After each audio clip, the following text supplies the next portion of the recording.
You know, Jason, I like to think that every week we bring a little bit of Christmas excitement to the fine folks of Rage Select.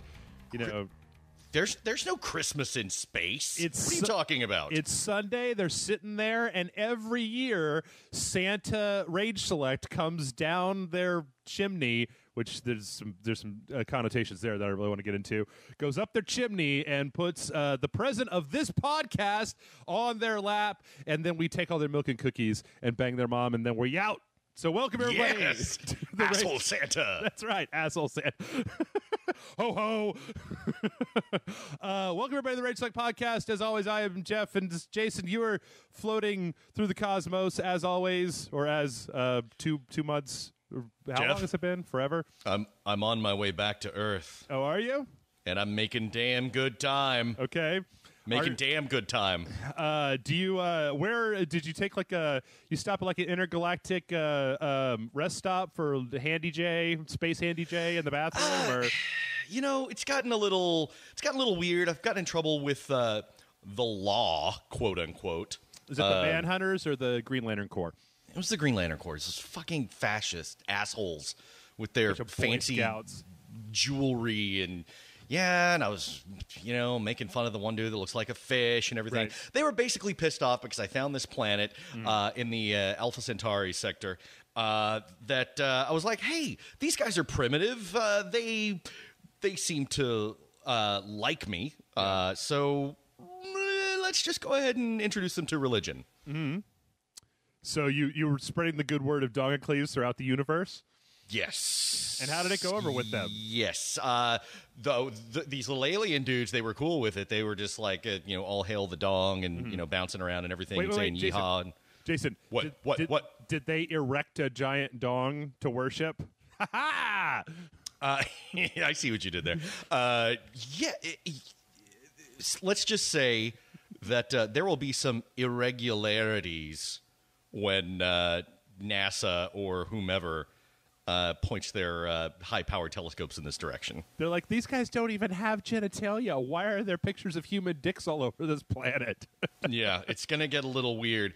But they were also inquiring as to where my ride came from. Mm-hmm. And I didn't have the papers for it. Okay. So I hauled ass out of there. I think I've left them behind because my new ride is faster than their little ring bullshit. I may have jacked this shiny silver space hippies board. Mm-hmm.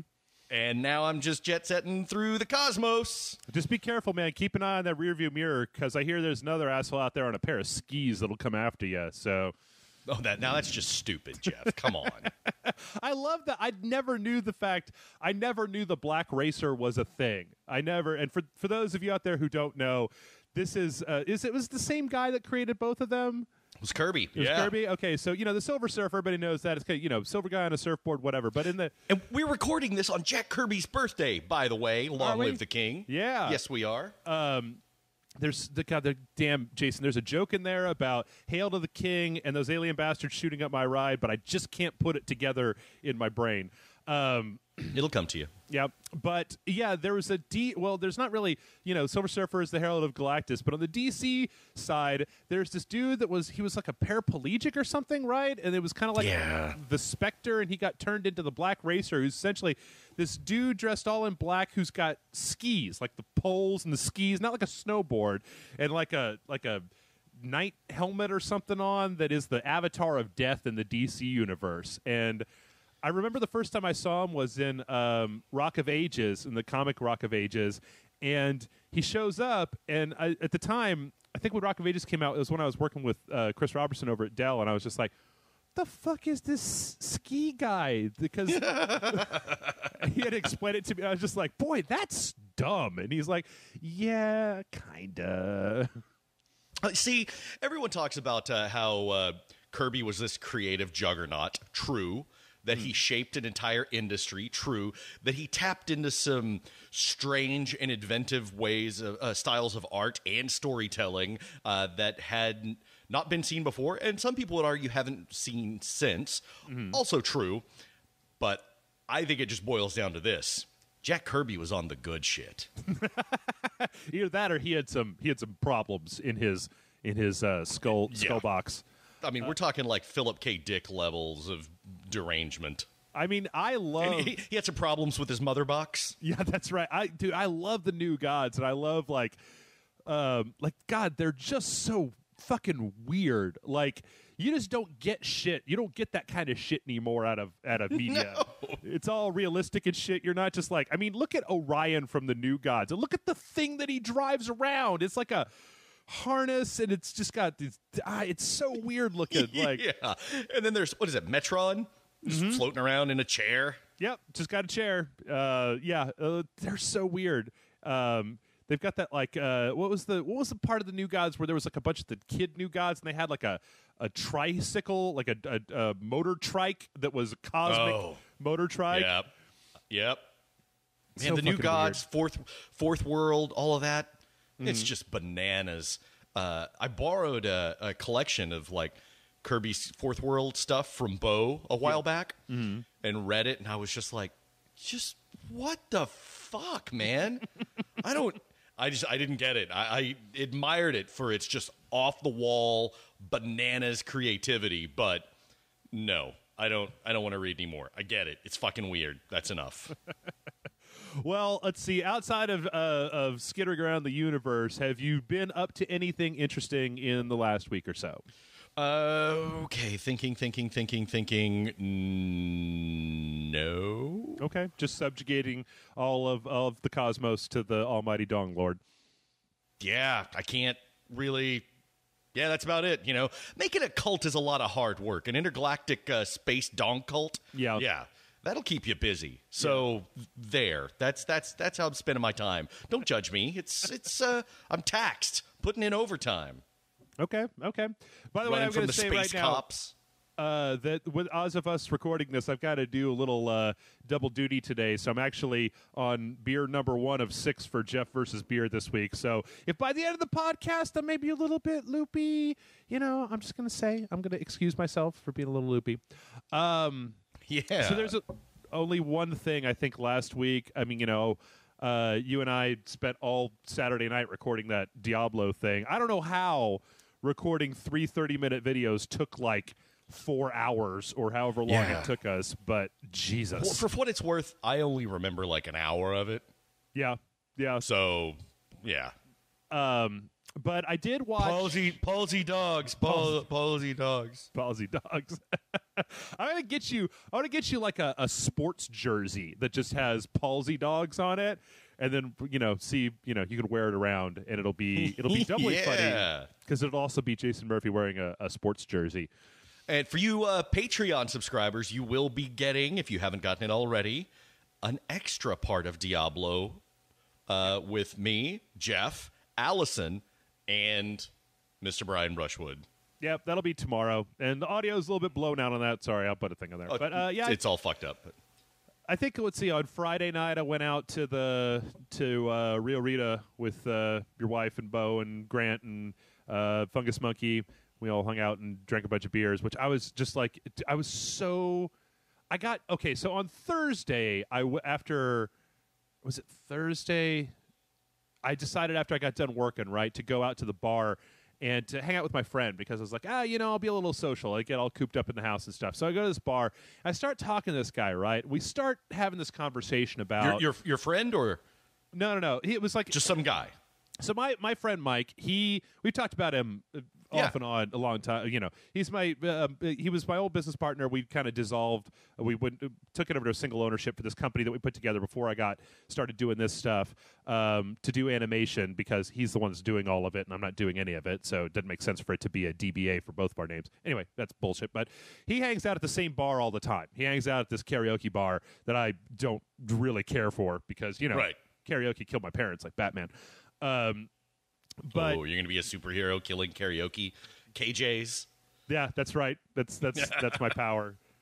But so I go there, and he goes to this bar every day of the week. Like they know him there, they give him a big discount. And he hangs out there, and he's friends with all the regulars who are there. So this guy walks up and he says hi to him, and he's having this really intense conversation with this other guy who has some problems. So I'm off to one side, and this guy starts talking to me, and we kind of get on the topic of like. is it better to have information in your brain versus on your phone? Kind of this idea of like, oh, these kids these days, they don't have to know anything. They can put everything on their phone and they could just look it up. And it was, we're both kind of just standing there drinking. And somehow I think that we got on this topic of what was it? Like if all technology was just erased tomorrow, he was like, well, we'd all be fucked. And I'm like, no, there are people who still know how to do stuff and it's fine. And so then somehow we got onto the whole post-apocalyptic thing. And this guy was he was so up in my face about the idea that, like, no, when the apocalypse happens, everybody's just going to rape everybody and I'm going to just shoot anybody that comes near me and my family because blah, blah. And I was like, you're talking like a fucking crazy person. This is idiotic. Like, you could look at cultures all over the world and they don't break down this quickly. What you're saying is ridiculous, and it's just, you've watched too much of The Walking Dead. And he started getting really condescending, and then finally he just got super pissed off. He just yelled in my face, and he was like, you're just an entitled asshole who doesn't know anything about the world, and I can't fucking talk to you anymore. And he just turns around and like storms out of the place.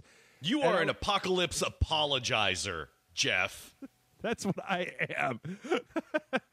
No, but here's another thing: is he was like, "Are you from Austin?" And I said, "Yeah, I'm from Austin." He's like, "Oh, okay, that explains a lot." That was like, what are you talking? Like, you don't even know me, dickweed. I just met you a minute ago, and all I'm saying is that people aren't intrinsically rapey murderists or murdery rapists. Put it however you want to.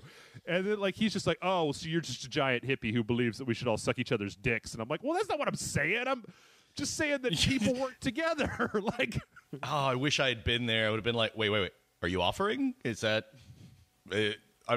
I don't know. Did you just offer to give Jeff a little Hummer there? That's right. Jason, I feel like as time goes on, you've become more and more obsessed with getting me into a very gay lifestyle. That you're like, I've tried it all with telling him to talk to ladies. I'm done with that. Like, just, okay, Jeff, let's get some dicks on you and see what happens.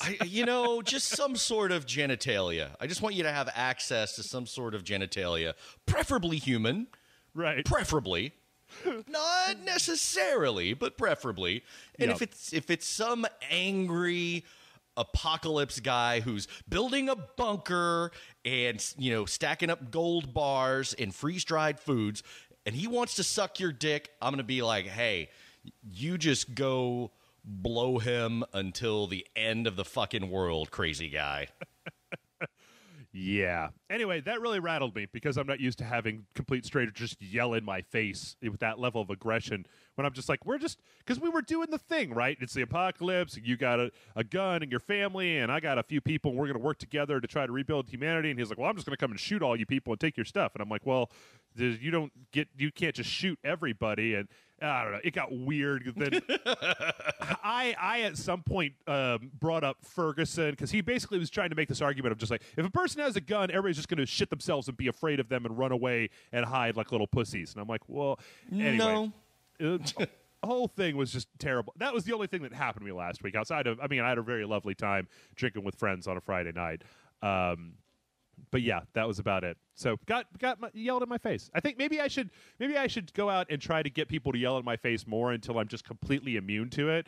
And then, comments on the internet won't bother me anymore. I'll just be like, I was about to say, start reading YouTube comments, dude. That'll do it.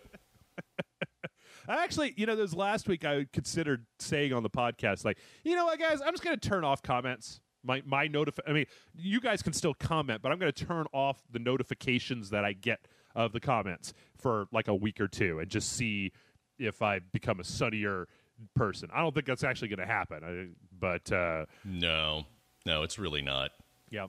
Well, shit. I guess we actually have quite a bit of news to go over this week. So enough talking about Jeff and the internet and people screaming in other people's faces. Let's get to some video game news. And first up is in the category of like, boy, we were all totally wrong about that, huh? And that one guy who was kind of a dick either on YouTube or on the website when we reported this news, you were totally right, dude, who was kind of a dick. So we've been talking for a while about how Google is totally going to buy Twitch for $1 billion. Well, no. Nope. Amazon is buying Twitch. They have purchased Twitch for $1 billion or 970 million. Yep. I don't even have like I don't have an idea in my brain of that amount of money. It doesn't make any sense to me.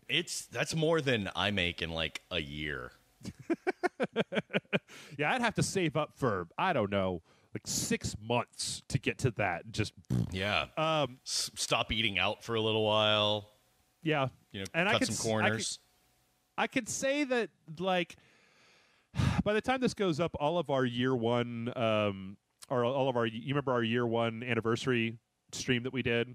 I do. Live stream. I took all that off of Twitch because Twitch sent me this email that was like, hey, you need to, like, offload your shit because eventually at this point we're going to start deleting it if it's been up for X number of days or whatever. Oh, yeah. So I did that. But yeah, I think there was there's this one really weird quote from Amazon that I thought was part of this. Where is it? This is from, what is this guy's name? Michael Frazzini, Amazon Vice President of Games. And he says, quote, obviously, if we're going to be in the devices business, we have to be thinking hard about games. And at the center of that is the customer experience, which is what's so interesting about Twitch for us. Twitch has that same point of view. They think long term. No, that's not the right quote. That's not the right quote that I was looking for at all. Where's the one I'm looking for? Okay, never mind. I had a prosciutto and Swiss sandwich. Nope, that's not the right quote either. Nope. Yeah, I don't know. Like, it seems to me, okay, so you remember we had the Amazon, their, like, streaming box that they had games on it, right? Right. And then they bought, who is the name of the guys who made Killer Instinct that they bought over there? No. The ones that made the last Killer Instinct. The newer one. Yeah, right. Yeah, they bought them. Yeah, they brought them on as a game company. Now they're putting Twitch, and they're putting Twitch into Amazon stuff. And I'm just like, Amazon seems like they're trying real hard to get into video games. Iron Galaxy. Was it Iron? No, Double Helix. That Amazon's trying real hard to get into games, and so far I haven't seen them do anything outside of buy shit. Yeah. I mean, granted, I don't have the console that they put out, but their coffers are quite large. So it's like, why do the work yourself when you can just get somebody else to do it and then acquire it? I don't know, Jason. What do you think? Okay, so here's a question: Google versus Amazon holding Twitch. On one side, we've got Google, company that owns YouTube and has all that, like, content ID, bullshit stuff. YouTube itself is a video streaming service, has like zero customer service. Today I waited for 8 hours for a video to code out so I could put it up on the website. It was just like, there's nothing to tell me what the fuck, and nowhere to call. No one does it. They're just like, yeah, just delete it, upload it again. I'm like, it's a 10 gig video, and YouTube says it's going to take 12 hours to upload. Fuck you, just fix it. Can you not just fucking fix it? Or Amazon, the company who is willing to not put out J.K. Rowling's book, or what was the other one that recently that they had where they were in some snit over somebody about... It's like an entire publishing company. They are playing hardball, and Amazon is revealing themselves to be a rather bloodthirsty, unscrupulous company. But wasn't there like a video? Wasn't there like a movie or something that they were holding back? Oh yeah, it was. There was something going on with like Captain America 2, Winter Soldier. I don't remember what the details were, but yeah, they were bickering with Disney about it and a couple of other things. I don't know what the terms were or anything like that, but yeah, they've been kind of throwing their weight around. See, I guess it's weird to me that if they feel like they want to kind of get into this business, like I think that there are, I mean, unless they're going to be using their money to basically create games, I don't know that they can really, I mean, like, could we get into a position where they're like, EA won't give us enough money for their sponsored stream on Twitch, so we're going to just ban any EA games from being streamed on Twitch until they capitulate to our demands, thereby hurting the exposure that they're going to get off of, like, well, I don't know, Dragon Age or something like that. Like, that would be a really weird situation. But then on the other hand, you go, any company that's willing to put its foot down over like the Winter Soldier or J.K. Rowling obviously has giant ass testicles that it's willing to yes. Yeah, fuck it. I don't want millions of dollars. Go fuck yourself. I've got millions of dollars. What the fuck? Just get the fuck out of here. Yeah, they're playing hardball. There's no doubt about it, and they're trying to become. It really is looking like Amazon and Google trying to infiltrate every part of our lives. It's this thing that Apple's wanted to do for God knows how long, but Google and Amazon are kind of doing it. I think Google has been more successful at it, but anything can change.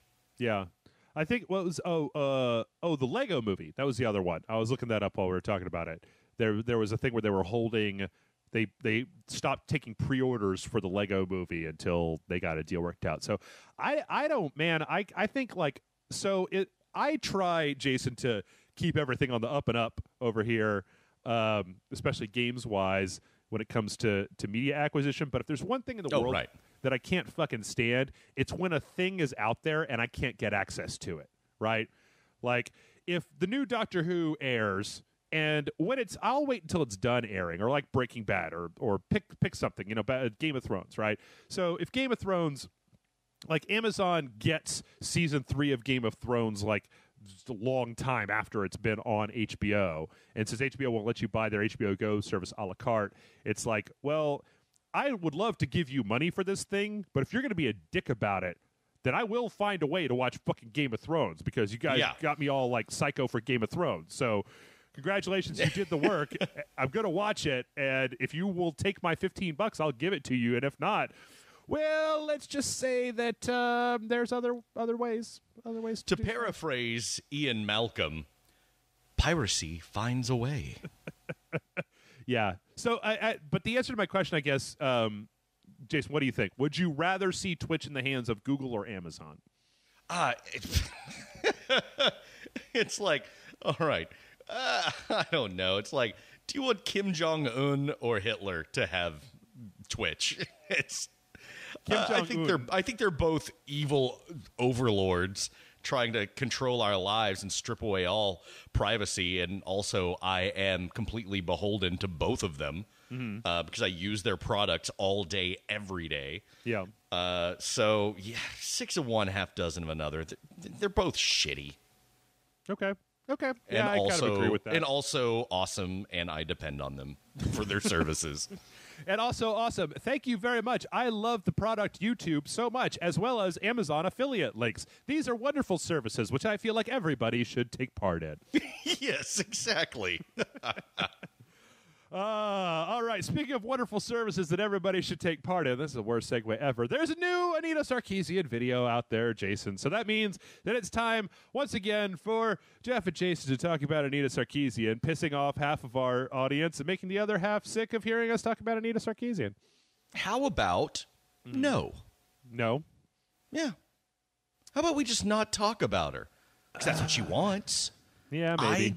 I don't want to feed the trolls. Don't feed the trolls. I just don't want to do it. I think, all right, fine. It's done. We've already said Beetlejuice 3 times. Yeah. Say it. Just okay, let's do it. Say it. Fine. Well, okay. You know what? Okay, this is okay.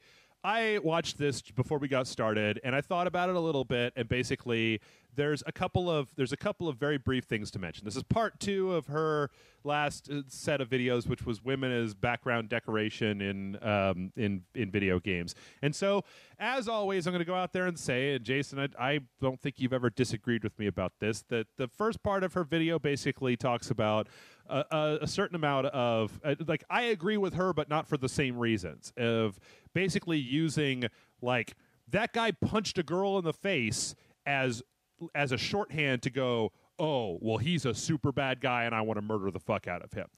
And saying that's kind of lazy storytelling. And I agree. It's kind of lazy storytelling. It's one of the easiest ways that you can have out there to rile somebody up by, it's like, she even says it in the video, it's like when a bad guy comes out and kicks a dog in the face and you're just like, oh, I fucking hate that guy.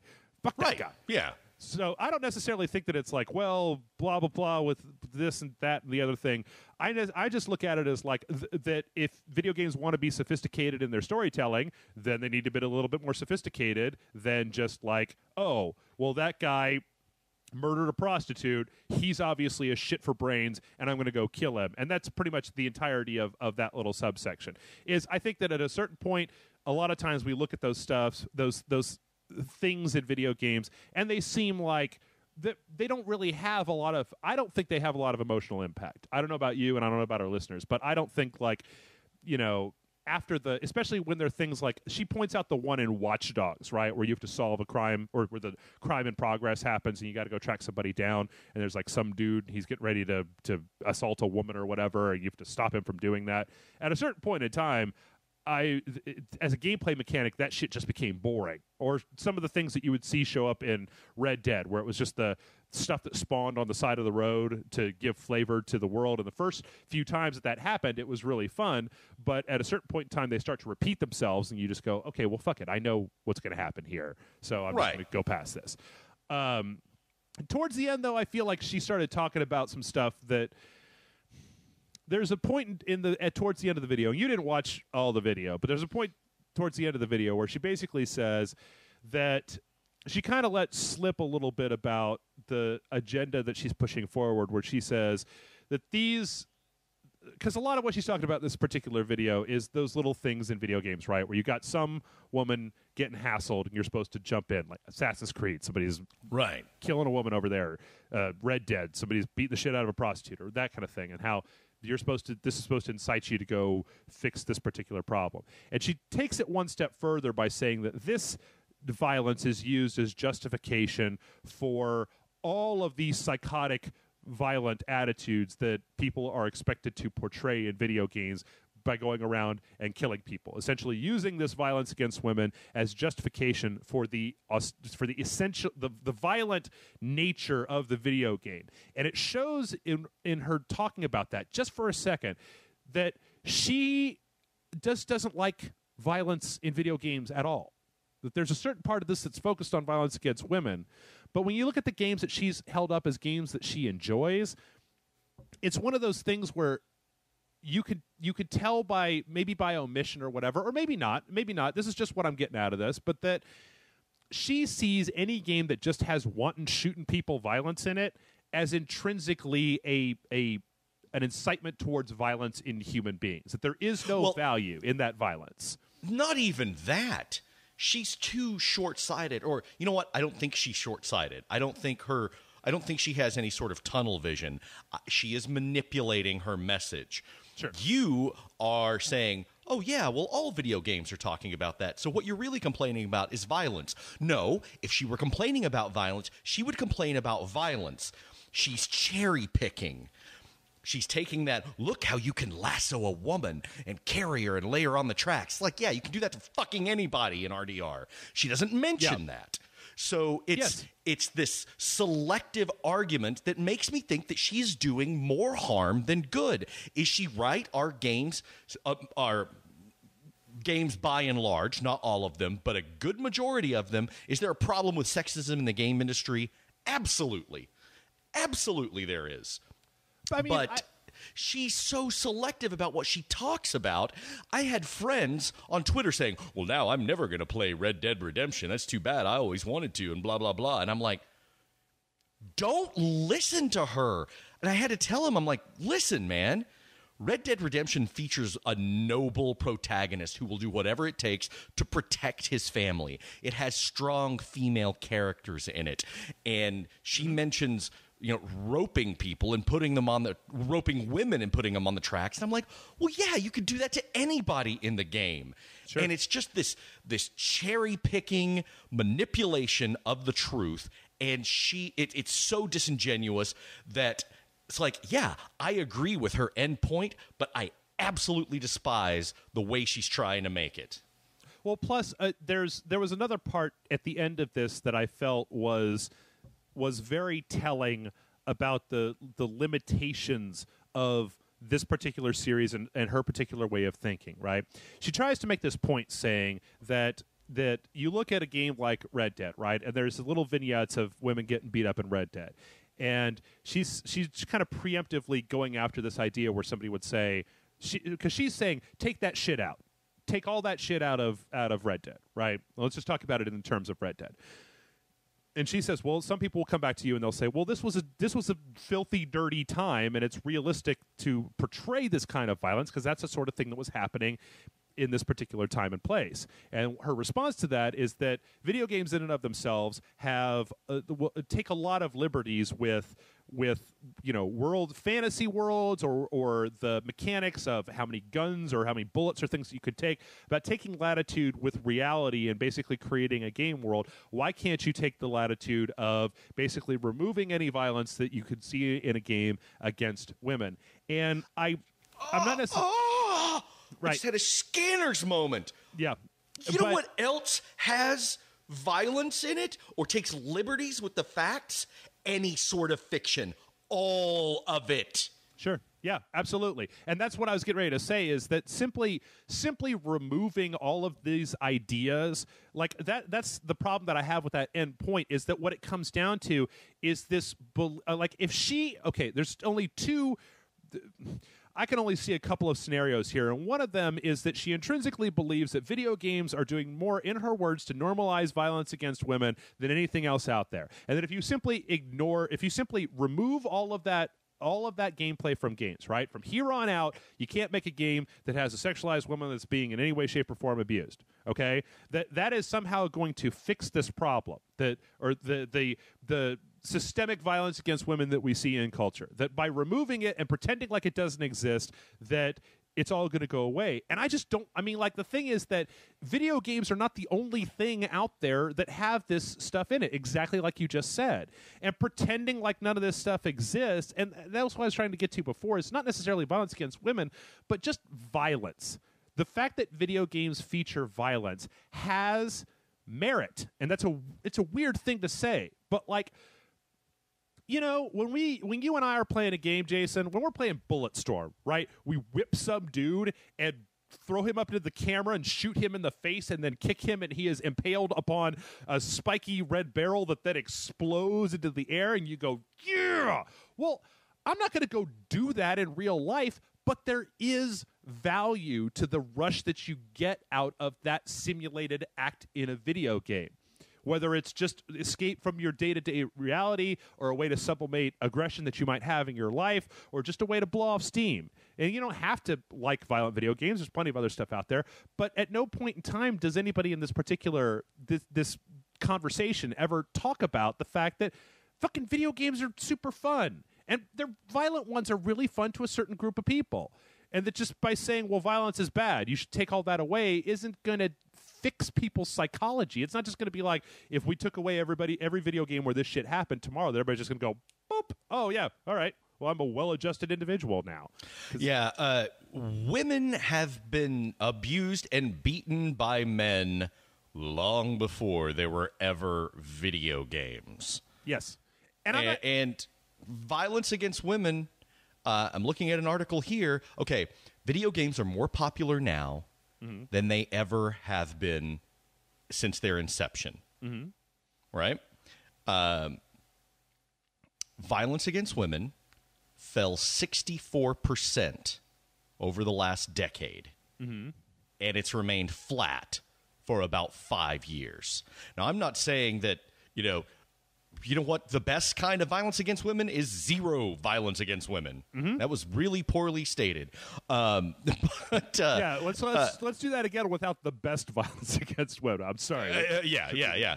But no, it's from 1993 to 2003. Or excuse me, no, that's incorrect. No, I'm sorry. Over the past decade, over the past 10 years, 2004 to 2014, or 2003 to 2013. Yeah, 64%. Mm-hmm. A 64% drop. Yeah, that's huge. And I think that, I mean, you know, I haven't looked at it because I don't know where to find this stuff. So if I'm wrong, somebody check me on it. But people that I know that are smarter than me generally tend to say that if you also look at the violent crime statistics in the United States, that they have been dropping. Yes, she's playing sociologist when she has no method.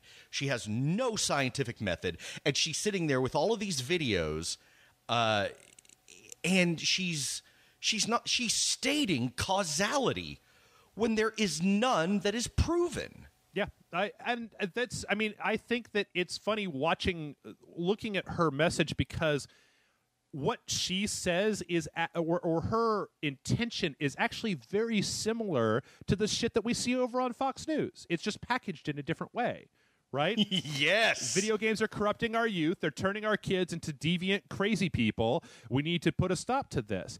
And it's, once again, for the millionth time, the exact same thing said about, shall we go down the list? Dungeons and Dragons, Harry Potter, rock and roll music, cable television, horror movies. Like, over the course of human history, every one of these things has been a very real and direct threat to the sanity of all of mankind. And guess what? We're not insane. You hear me? And if you say me, I'm insane, I'll come over you. No, you're absolutely right. She might have a good point in that, yes, there is sexism in video games, but to say that video games cause sexism and violence against women, that's just a lie. I think that the problem that I have with this whole thing with her is that she's singled out video games. If you want to sit down with a bunch of smart people, sociologists, anthropologists, things like that, and talk about trends towards the attitudes of women in society and where they come from in a media, in everything from TV to the ads on the internet to movies, video games, music, art, and all that stuff, there's maybe some things to be made, and there's a conversation to be had about that. But I am loath to think that when anybody stands up in front of me and says, this is wrong, stop it, that maybe it's just the streak in me, right, where I'm just like, don't tell me what to do. But yeah, she I mean, like in the last video, she makes this point where she says that this stuff subliminally influences you and that it'll make you more aggressive and blah blah blah. And then at one point in the video, she says something along the lines of like, and if you think that you're not affected by it, then you're actually far more likely to be affected by it, without ever really talking about what the fuck she's talking about. So I am going to say this right now. The stuff that she generally tends to talk about, princess, damsel in distress, the Ms. Mr. trope, and women as background decoration in her videos, I think those are all tired, bullshit, cheap-ass ways to do stuff. However, I think that they exist for a reason, and I think that if you want to talk about that reason, then that's a better conversation to be had than essentially going tisk, tisk, tisk at people and trying to make them feel bad about this shit. That's what I think. Amen. So, amen. It's like, I agree wholeheartedly with her end point, but the way that there is a problem with sexism in video games. I agree with that. We've talked about that before many times. But the way she goes about making it, I just feel like she's doing more harm than good, and it is infuriating. Maybe. I mean, on the other hand, to be honest, Jason, over the years and years that mankind has existed, there are a large group of people who will listen to any person with enough authority who stands up in front of them and says, this is how it is. So, maybe she's got doing some good to some people, but then also, wasn't there a story today about she like move out of her house and go stay with friends because she was getting more threat like that? Okay, that shit. Yeah, that's unconscionable. That's fucked up, and you're shitty if you do that sort of thing. Like, what is wrong with you people? Yeah, that's not our people. Those people. Right. I mean, those people that do that, put them in jail. Yeah, Rage Select people are classy individuals who would never ever do such a thing. I know I denigrate them and call them monsters and reprobates and so forth, and we act horribly and so forth, but by and large, they're good people. Yep. Yeah, they are. So, yep. Let's see. Let's got through some of the rest of this news pretty quickly. So EA apparently and BioWare. Oh, Jesus Christ, Jason. I don't know if you saw this, but hey, guess what? Dragon Age Inquisition is going to have 4-player online co-op play. Because remember how much we all loved that shit in Mass Effect 3? It was kind of cool in Mass Effect 3, right? Yeah, I agree. I think that there's a video that actually there's actually a video that came out with this. It's about a minute long that shows it. But I think that what's interesting about the video is that I am having a really hard time figuring out what the fuck kind of game Dragon Age Inquisition is, because this video makes it look like kind of third-person Dark Souls light-ish, where you're on a team with a few people, you're fighting through these arenas, and it's not letting you apparently take your character in. It's like in the Mass Effect one where you get there's like 20 pre-made classes that you can customize and pick the one that you want. I don't know. Seems like it could be okay. I have to say that this kind of stuff hardly ever has legs with me. Like, I'll play it when the game comes out, but I won't go back and play. I mean, I guess we have a few friends who played Mass Effect 3 multiplayer like long after the game had kind of run its course, but yeah, I liked it, but I really didn't think it had a lot of legs, you know? Yeah. I don't know. We may not know what type of game it is, but I hope BioWare does. I hope we don't get some sort of weird kludge, kind of like Assassin's Creed 3, where they're just trying too much stuff, you know? Yeah, I guess it's interesting in that they've touted that the game does have like the overhead tactical view thing, but then all the video that I keep seeing of the game makes it look more like Dragon Age 2, which I'm not necessarily saying that's a bad thing, because it also looks like it has a lot more diverse areas in Dragon Age 2. So, I don't know. I wonder if they'll do... Okay, money on the table time, Jason. You ready? Ready. Will the multiplayer co-op for Dragon Age Inquisition tie into the single player in some dumb way like the readiness level did in Mass Effect? That's what I was afraid of, and I hope not. I really hope not. I could be wrong, but I don't think that was terribly well received. So hopefully they won't continue to try to make that a thing. Yeah, I hope so too. All right, under the heading of, things have been delayed, Assassin's Creed Unity has been pushed back to November 11th. So delayed by... I'm sorry, from when? October 28th. Oh, that's nothing. That's a couple weeks. Yeah, whatever. Yeah. Well, that's fine. But wait, when does that... Hold on. When does Rogue, though, come out? Does that... Because wasn't it like 2 weeks between Unity and Rogue? Does this mean they're going to come out on the exact same goddamn day? Wait, hold on. Oh, yeah, look that up. Look that up. We got to know. Because that is really foolish. Here, while you're looking that up, I'm going to go grab another beer. Beer is good. Beer is good. Beer is good. And stop. Beer is good. Beer is good. Beer is good. Yes, they do come out the same day. November 11th. What? Rogue and Unity apparently will be coming out at the exact same time. So, man, I'm no distribution expert, but that just sounds stupid. Oh, I don't know. I mean, I guess the thing is that they really want the people who have new consoles to buy Unity, and they really want everybody else to buy Rogue. I mean, I guess you could whip people into an Assassin's Creed frenzy, you know, just like, hey, who are you? No matter what console you have. Dude, we're putting out the Atari 2600 Assassin's Creed on November 11th as well. We're putting out the Vita and the PSP and the iPhone and the 3DS Assassin's Creeds. It'll be just Assassin Day or whatever. Let's see what else is actually coming out that day. I feel like they're robbing Peter to pay Paul. You know, it's they're cutting into their own revenue. That's nuts. Maybe. So on November 11th, here are the other things that are coming out. The Crew is coming out. Ubisoft. Cool. Wait, no, that can't be right. That's also Ubisoft, isn't it? The Crew. They lost their... Yeah, it is. It is. What the fuck? Digimon All-Star Rumble, which I'm sure is what the real threat is. Halo the Master Chief Collection. Oh, okay. Which if I was Ubisoft, I'd put it out the week before Halo Master, but Advanced Warfare comes out that day. So, and of course the one that everybody... Call of Duty Advanced Warfare the week before. Okay, the week before, gotcha. On the 4th, yeah. Okay, but then the one that everybody's really looking out for is on the 3DS. Sonic Boom Shattered Crystal is coming out. So, you know, that's Sonic Boom. That's right.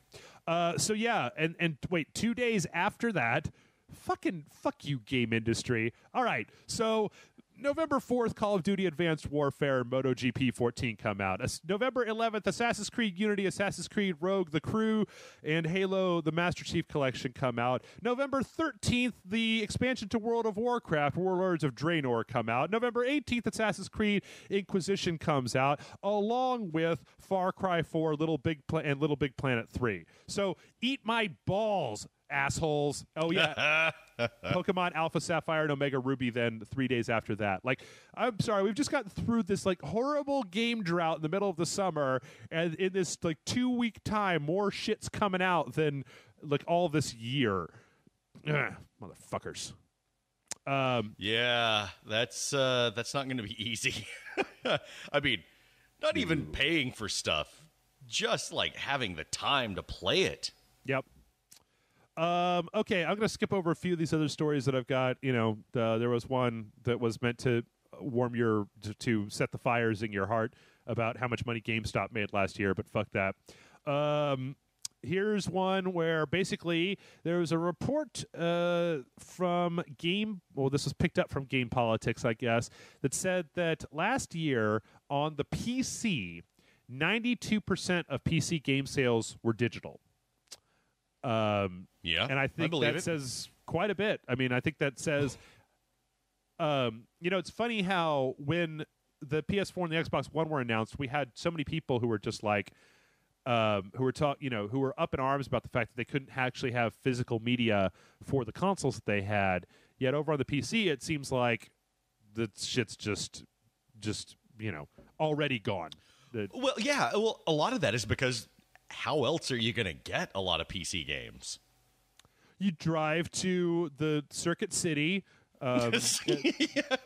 Every Tuesday, I used to make that pilgrimage, man. It was like Christmas. It's like Tuesday, I got money. Let's buy a bunch of PC games. I think I still have PC games from the late 90s when I was going to Circuit City every Tuesday and grabbing stuff that's still in the shrink wrap.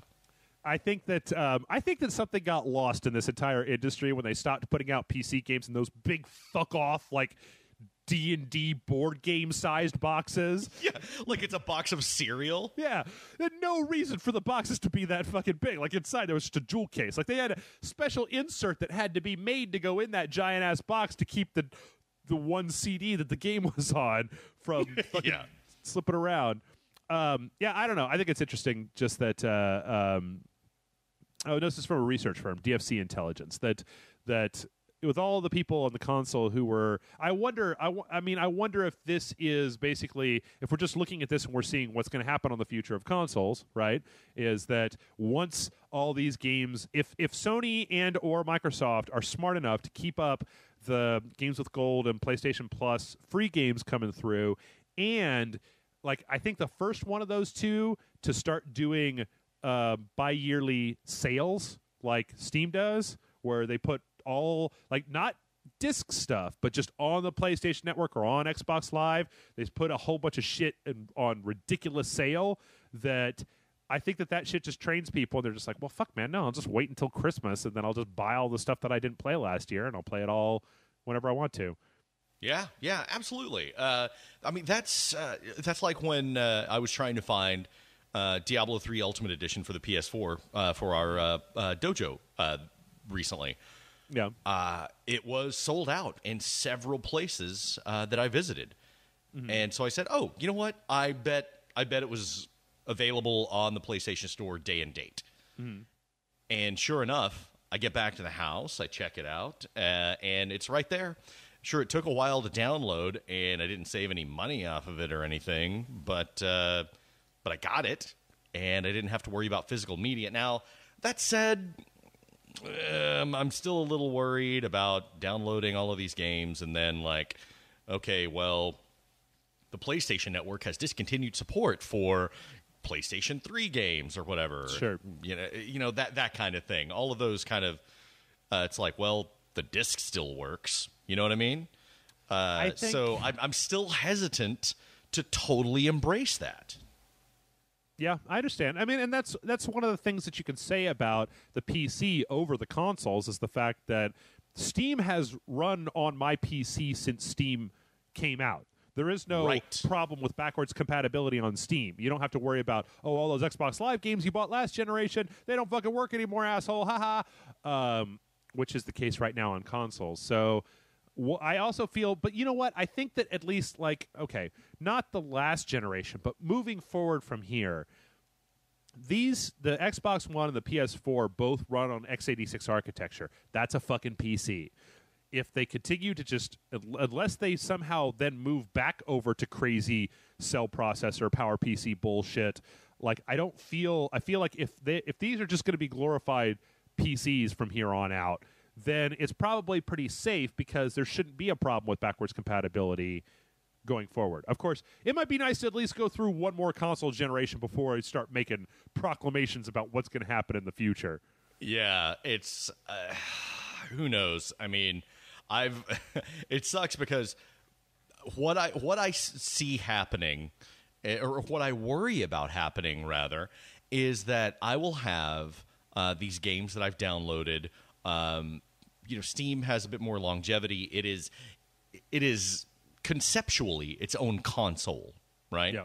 Mm-hmm. Whereas the PlayStation 3 is different from the PlayStation 4 and so forth. When do they stop supporting stuff on the PlayStation 3? And if my PlayStation 3 dies, I don't just lose the one game. If my disc stops, I lose all of those. But it makes me think of I've bought Warcraft 2 3 times. I had the original version, and then I don't remember what happened to it. And then I had a second version, and I tried to install that, and it's like, oh no, you can't use this version. You have to buy a new one because it's not supported by Battle.net. And so I had to go out and buy Warcraft 2 again. Now, this was a long time ago, of course. But suddenly, it's like what I had purchased no longer worked, right? Because of the architecture. But you know what? That's okay. The one thing about this particular argument is that this is not the first time that shit has happened. I have games that do not work on NTFS, right? Yeah. They were made for the pre-NT PC architecture, and they just don't work unless you go get DOSBox or something, right? Yeah. The same argument that you're making about PS4 games essentially applies to every other video game. Almost every other video game console that's ever happened. If you want to play original Xbox games, you need original Xbox. If I want to play Super Nintendo games, I either have to buy them again on the Wii or the Wii U, or I have to drag out my Super Nintendo. So, in a certain case, this has always been there. But think about this. Think about this, though. What if you've downloaded all of these games on, let's say, the PS3, and years later, your they discontinue support for games purchased on the PS3 that haven't been translated to work on the PS4, PS5, PSX, whatever, right? Mm-hmm. But you're still able to play them. But then your PlayStation 3 dies. Mm-hmm. Those games are just gone. Oh yeah, no, I understand that argument. I really do. It's mostly, I guess so far, I don't know if. I mean, I guess they've turned off some of the Xbox Live, the OG Xbox stuff. But I think that, I don't know. It's a difficult proposition because in a certain way, I mean, I love the idea of not having physical media around. I really like being able to just buy stuff and download it onto my PC and to have my giant ass Steam library full of stuff. On the other hand, I think that we need some time to see what they'll do. If they turn off PlayStation 3 support in 10 years, well, then kind of go fuck yourself, and we're not going to trust you anymore. But I don't know. Yeah, and I don't trust big corporations to give us indefinite support. Mm-hmm. I just don't. There's not enough money in them for it. In it for them, yes. Or in it for them. So, yeah, geez. Yeah, that's what I meant. All right, let's see. We're getting a little bit long here. So next up, you remember we talked about the Dead Rising direct-to-crackle movie that they were making? Oh, yeah. They got a director for that. And his name is Zach Lipovsky. Sounds familiar. Okay. His most notable movie is Leprechaun Origins. the recent reboot of the Leprechaun franchise. Oh, Jesus. Maybe Leprechaun Origins is amazing. I doubt it. Let's see. Let me see what it's got on IMDb. I know it doesn't have Warwick Davis in it, so I'm kind of like, well, the hell with that. They got a 3.7 out of 10 on IMDb, but, you know. Okay. Let's see what the original Leprechaun. The original Leprechaun has 4.6 out of 10 on IMDb. Well, yeah, it's also dog shit. Right. What's the highest rated Leprechaun? Every Leprechaun movie is shit. Yeah. Well, I say that not having seen every Leprechaun movie. In fact, I don't think I've sat through an entire Leprechaun movie. What about Leprechaun in the Hood? Was that one? That one was terrible? I've seen bits and pieces of all of them. Was there a Leprechaun Goes to Space movie? Yeah, I'm pretty sure there was. Okay. You know what? I need to sit down and just have a Leprechaun marathon. I'm going to do it. I'm going to do it. This sounds like something that should not happen when you're stone cold sober. No. I'm going to do it. I'm going to watch all of the Leprechaun movies. I'm going to finish up watching all of those god-awful Hellraiser movies and finish up like watching all the Saw movies, which, yeah, it's because I'm a completionist and I hate myself. Don't watch the Saw movies. They get worse and worse as time goes on. Yeah, I've seen 2 or 3 of them.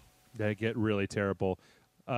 Anyway, but the production company on this is still the people who did the Mortal Kombat Legacy web series. So maybe. That was decent. What I watched a couple of episodes. It wasn't bad. Yep. All right. Let's see. Speaking of things that aren't just decent, so Paradox Interactive has revealed. Did you watch the trailer for this? This RTS called Ancient Space. It looked pretty cool. Oh, it's right up my alley, man. It's got spaceships and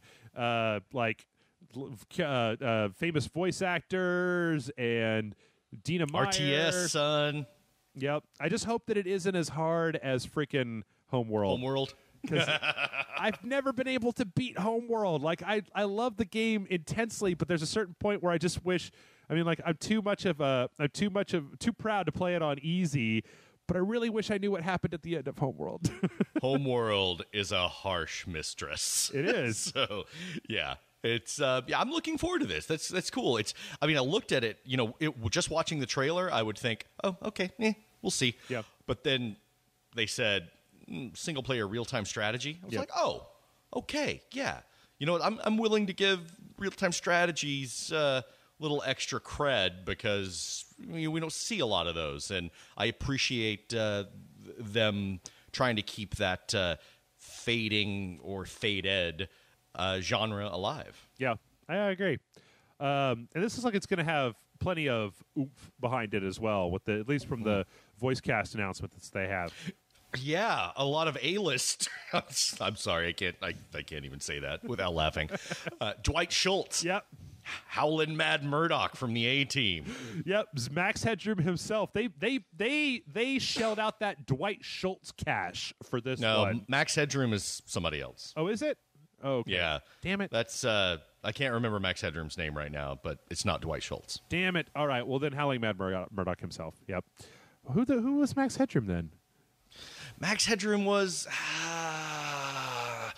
I can't believe I'm blanking. Matt Frewer. Oh, okay. Yep, that's true. Yep. Different guy. Totally mess it up. All right, and last but certainly not least, Jason, you remember a while back we had a conversation about if you buy an Xbox One without a Kinect and then you decide you want to connect, what will you do? Well, the answer is that you could buy one for $150 starting October 7th. So if you don't buy that shit... Of course they were going to do that. Well, they were selling the Xboxes without it. But the real question was, to me, was how much was it going to be, right? Oh, yeah. They took $100 off the price to give you the Xbox One without Kinect, and then they're charging you $150 to put the Kinect back in the box. Yeah. That's fair. I mean, I don't fucking want it, but that's fair. Yeah. So now, we can put an Amazon wish list together for you, Jason. We could just buy you like 12 Kinects for Christmas. Yeah, and we can all of the Ragers and I can play Just Dance 2014 together.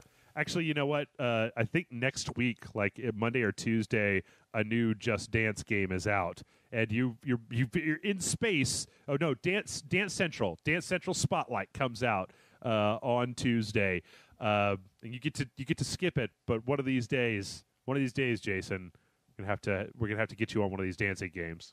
Yeah, and one of these days I'm going to stab you in the throat with a broken beer bottle. One of these days. If that's what it takes, to get video of Jason Murphy dancing to Katy Perry, I'm willing to pay the neck price for that particular video.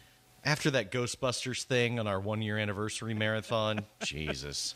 That was, I mean, you should have been, it should have been a solo dance thing, because that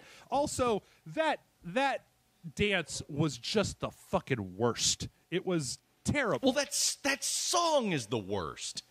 It's a horrible song that was ridden into the ground 30 years ago. Yeah, pretty much.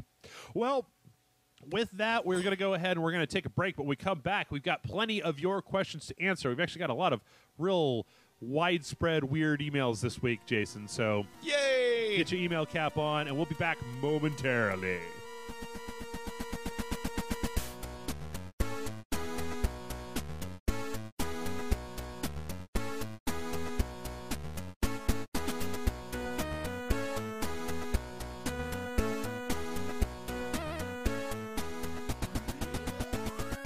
All right, folks, so we are back, and it is time to dispense the wisdom, Jason. It's time to tell the people what to do with their lives. We actually have one. I don't know if we've had one in a few weeks, a what should I do with my life question. No, we did. We had that one from that dude who was like a Navy SEAL and 007 and a cyborg from the future who wanted to know what he should do with his life, and we were just like, yeah. I don't know. Well, I was like that. You were like, I'll tell you. Sit down here. I feel like I want a T-shirt to sell on Rage Select that has the from Peanuts, the Lucy and the like little advice thing, but it's just you there instead. The Dong Lord is in. The Dong Lord is in. All right, so folks, if you have not played this game before, mail@rageselect.com is the email address. Please do not submit your questions to any other email address outside of mail@rageselect.com. There should be a hot link down below, and I'm going to say it again before we're done. With all that out of the way, our first question comes in from Joe, and Joe says, "Greetings, all-powerful Rage Lords." It's a good one.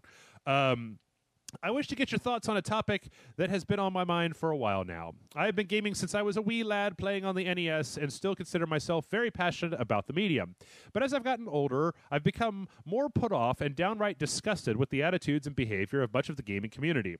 Numerous things like bullying in online games, console dick measuring, harassment of female gamers, death threats to developers over game design decisions, and the sense of entitlement many gamers exhibit have sadly made this community look like a bunch of mouth-breathing, antisocial troglodytes. And while communities such as Rage Select have been a welcome reprieve from this ugliness, I still question whether the gaming community is one I want to be associated with. Curious to hear your thoughts, and as always, love the site and videos, you crazy SOBs, Joe. Now, absolutely, they make us look bad.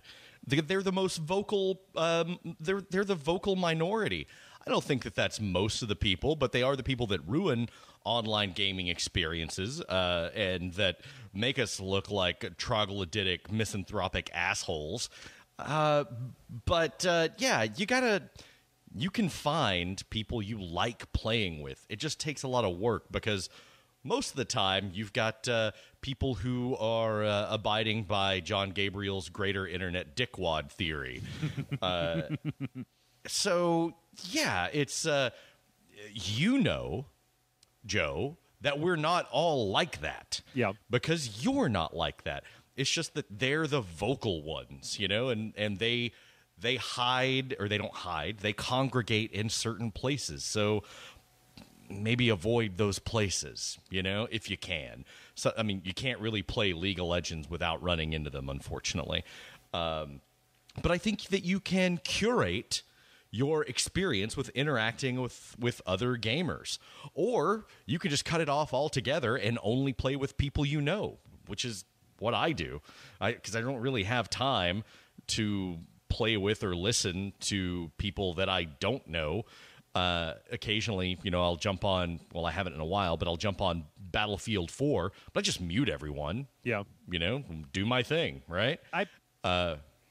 Oh, go ahead. Oh, I was going to say, well, I actually picked this because it got me thinking, and it got me thinking a lot about how I'd be willing to bet that those people are, those people have always been around, that the type of people that we see who make these particular types of comments were all around. But what it actually really got me thinking about, Jason, was an idea. I guess it's something that I've kind of touched on a little bit before, but this idea that I had about how we are just exposed to way more of this ugliness than we used to be.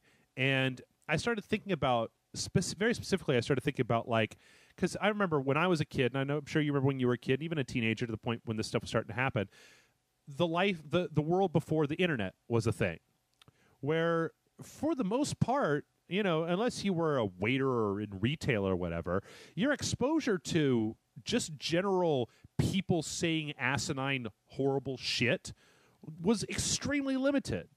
Like maybe some days you'd have a friend that was kind of an asshole, but you hung out with him anyway or whatever, who would try to say stuff to rile people up, or you'd have comics or stuff like, Sam Kinison or Andrew Dice Clay or people like that who would come in and kind of fill that particular role. But I started trying to think about what a troll was before the internet. And I had a really hard time thinking about that. And then that started a really hard time coming up with anything that was in that. And then that started me down this road of wondering, like, is the amount of shittiness that we're exposed to by being in a world that's so fucking connected all the time worth the community that we've gained from that technology?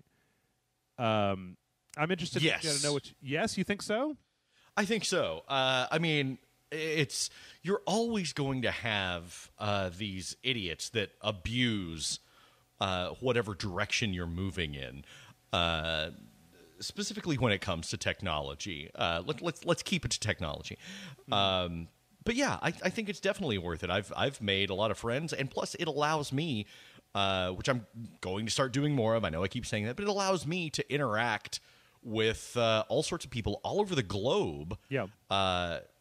Through playing stuff with people on PlayStation Network or whatever. When I would say, "Hey, I'm going to play Battlefield 4 for our patrons.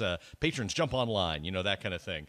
Again, it's just you have to be more careful and just tune out the assholes, because there are always going to be those people that abuse technology or their podium or whatever. It's always going to happen. I don't know. See, it's weird because I think that before the internet, before we had this thing, and even in the beginning of the internet, I would honestly say that it was probably like before Facebook, right? Or before every blog that came out there had a comments post on it, had a comments section down below that you could sign into a Discus or whatever. Like, I think that I have definitely met a bunch of people that I would never know. And Rage Select in and of itself would never exist without the internet and the ability to broadcast that stuff far and wide. But, we've talked a lot before about that there's this, like, if you don't maintain a certain, like, type of psychology, there's this weird mental drag, I feel like you get by seeing all this stuff that you didn't ever have to see before, right? You may hear about terrible people somewhere else, but you didn't have to see them. And the thing is that it's one of those things where every single YouTube video that you go to is going to have fuck-offs down and below it. Every single time that there's a blog post about Anita Sarkeesian's new video or whatever, like, you're going to have a bunch of people down there who are just going to be slinging No, vitriol. Because she disables comments. No, but when her video gets cross-posted to Kotaku, then that comment section will then erupt. Or the Zoe Quinn stuff we were talking about last week, where just and I sometimes feel like I just think that I feel you and I have had a lot of conversations about this, but this question got me thinking about this. And Joe, I think I'm bringing this back to be somewhat relevant. Is that I feel like there's a psychic drag that you get by seeing so much of this that makes you think that people are worse than they are, because you very rarely, the top comment up or down, on a thing rarely tends to be some beautiful person who's very smart, who's talking about how, hey, we should all just be reasonable and we're all just people and blah, blah, blah, blah. It's always some kind of polarized thing. And even when you look at the way that websites are presenting news, like that Kotaku has a different bent on their news than Joystick or Destructoid or, Giant Bomb or Us or whatever, right? And that I feel like there's a certain amount when you're looking at this stuff, and I don't know what to do about it. When you look at this stuff, if you take it seriously, like I tend to, that it makes it seem like everything is way shittier than it actually is. And in some cases, I was thinking about how I really miss the fact that, before this stuff happened, that you turn on the news, right? Watch the news on television, and it's not like once the news was over that then it flipped over to public access for 6 hours to have people call in to say what they thought about that news, that they thought that news was shitty, or that it's this racist comment or this thing or blah blah blah blah. And I feel like a lot of times our view of humanity has been somewhat skewed because we're constantly seeing this just like really ugly shit.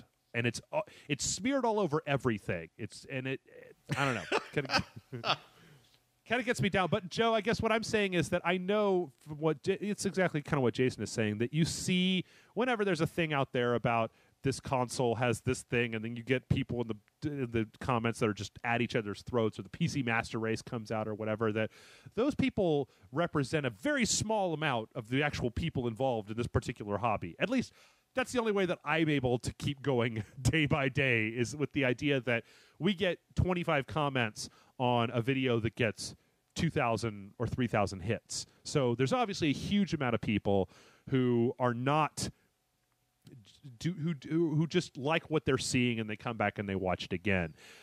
So maybe, and I guess I'm just talking to you, Joe, like you're a mirror. I'm just saying don't take as much of that ugliness that you see as the way it is. It's just a very, very small... I don't know. I've always done this mental exercise where you can take the number of hits that an article or a video or whatever has gotten, and then you count up the number of shitty comments, and you divide by the number of shitty comments. You can find out what percentage of the people that looked at this were shitty people who went into the comment section to say shitty things. And if you could just keep that number in mind, it's usually like 0.00001%, or, 2 to 12 out of 100,000 who really feel that strongly about what they've seen to go in and just be shitty about it. But it sucks. It sucks. I miss the days when, you have to go seek this stuff out to see it. You didn't just see it all over the place. It is grating. All right. Next up, okay, this is an extremely long question, but I'm going to try to paraphrase a little bit, Jason. Okay. This one comes in from Alexi, and let's see here. Alexi is a senior in high school, and he's getting ready to get out of high school, and his parents are really adamant that he go to college. His mom is an academic business major and sees college as the only way to make it in the world. Now, he thinks that he probably doesn't want to go to college. He's a little bit put off by the fact that he sees 20-somethings coming out of college being broke, not able to get a job with all the money that they've sunk into debt by going to college.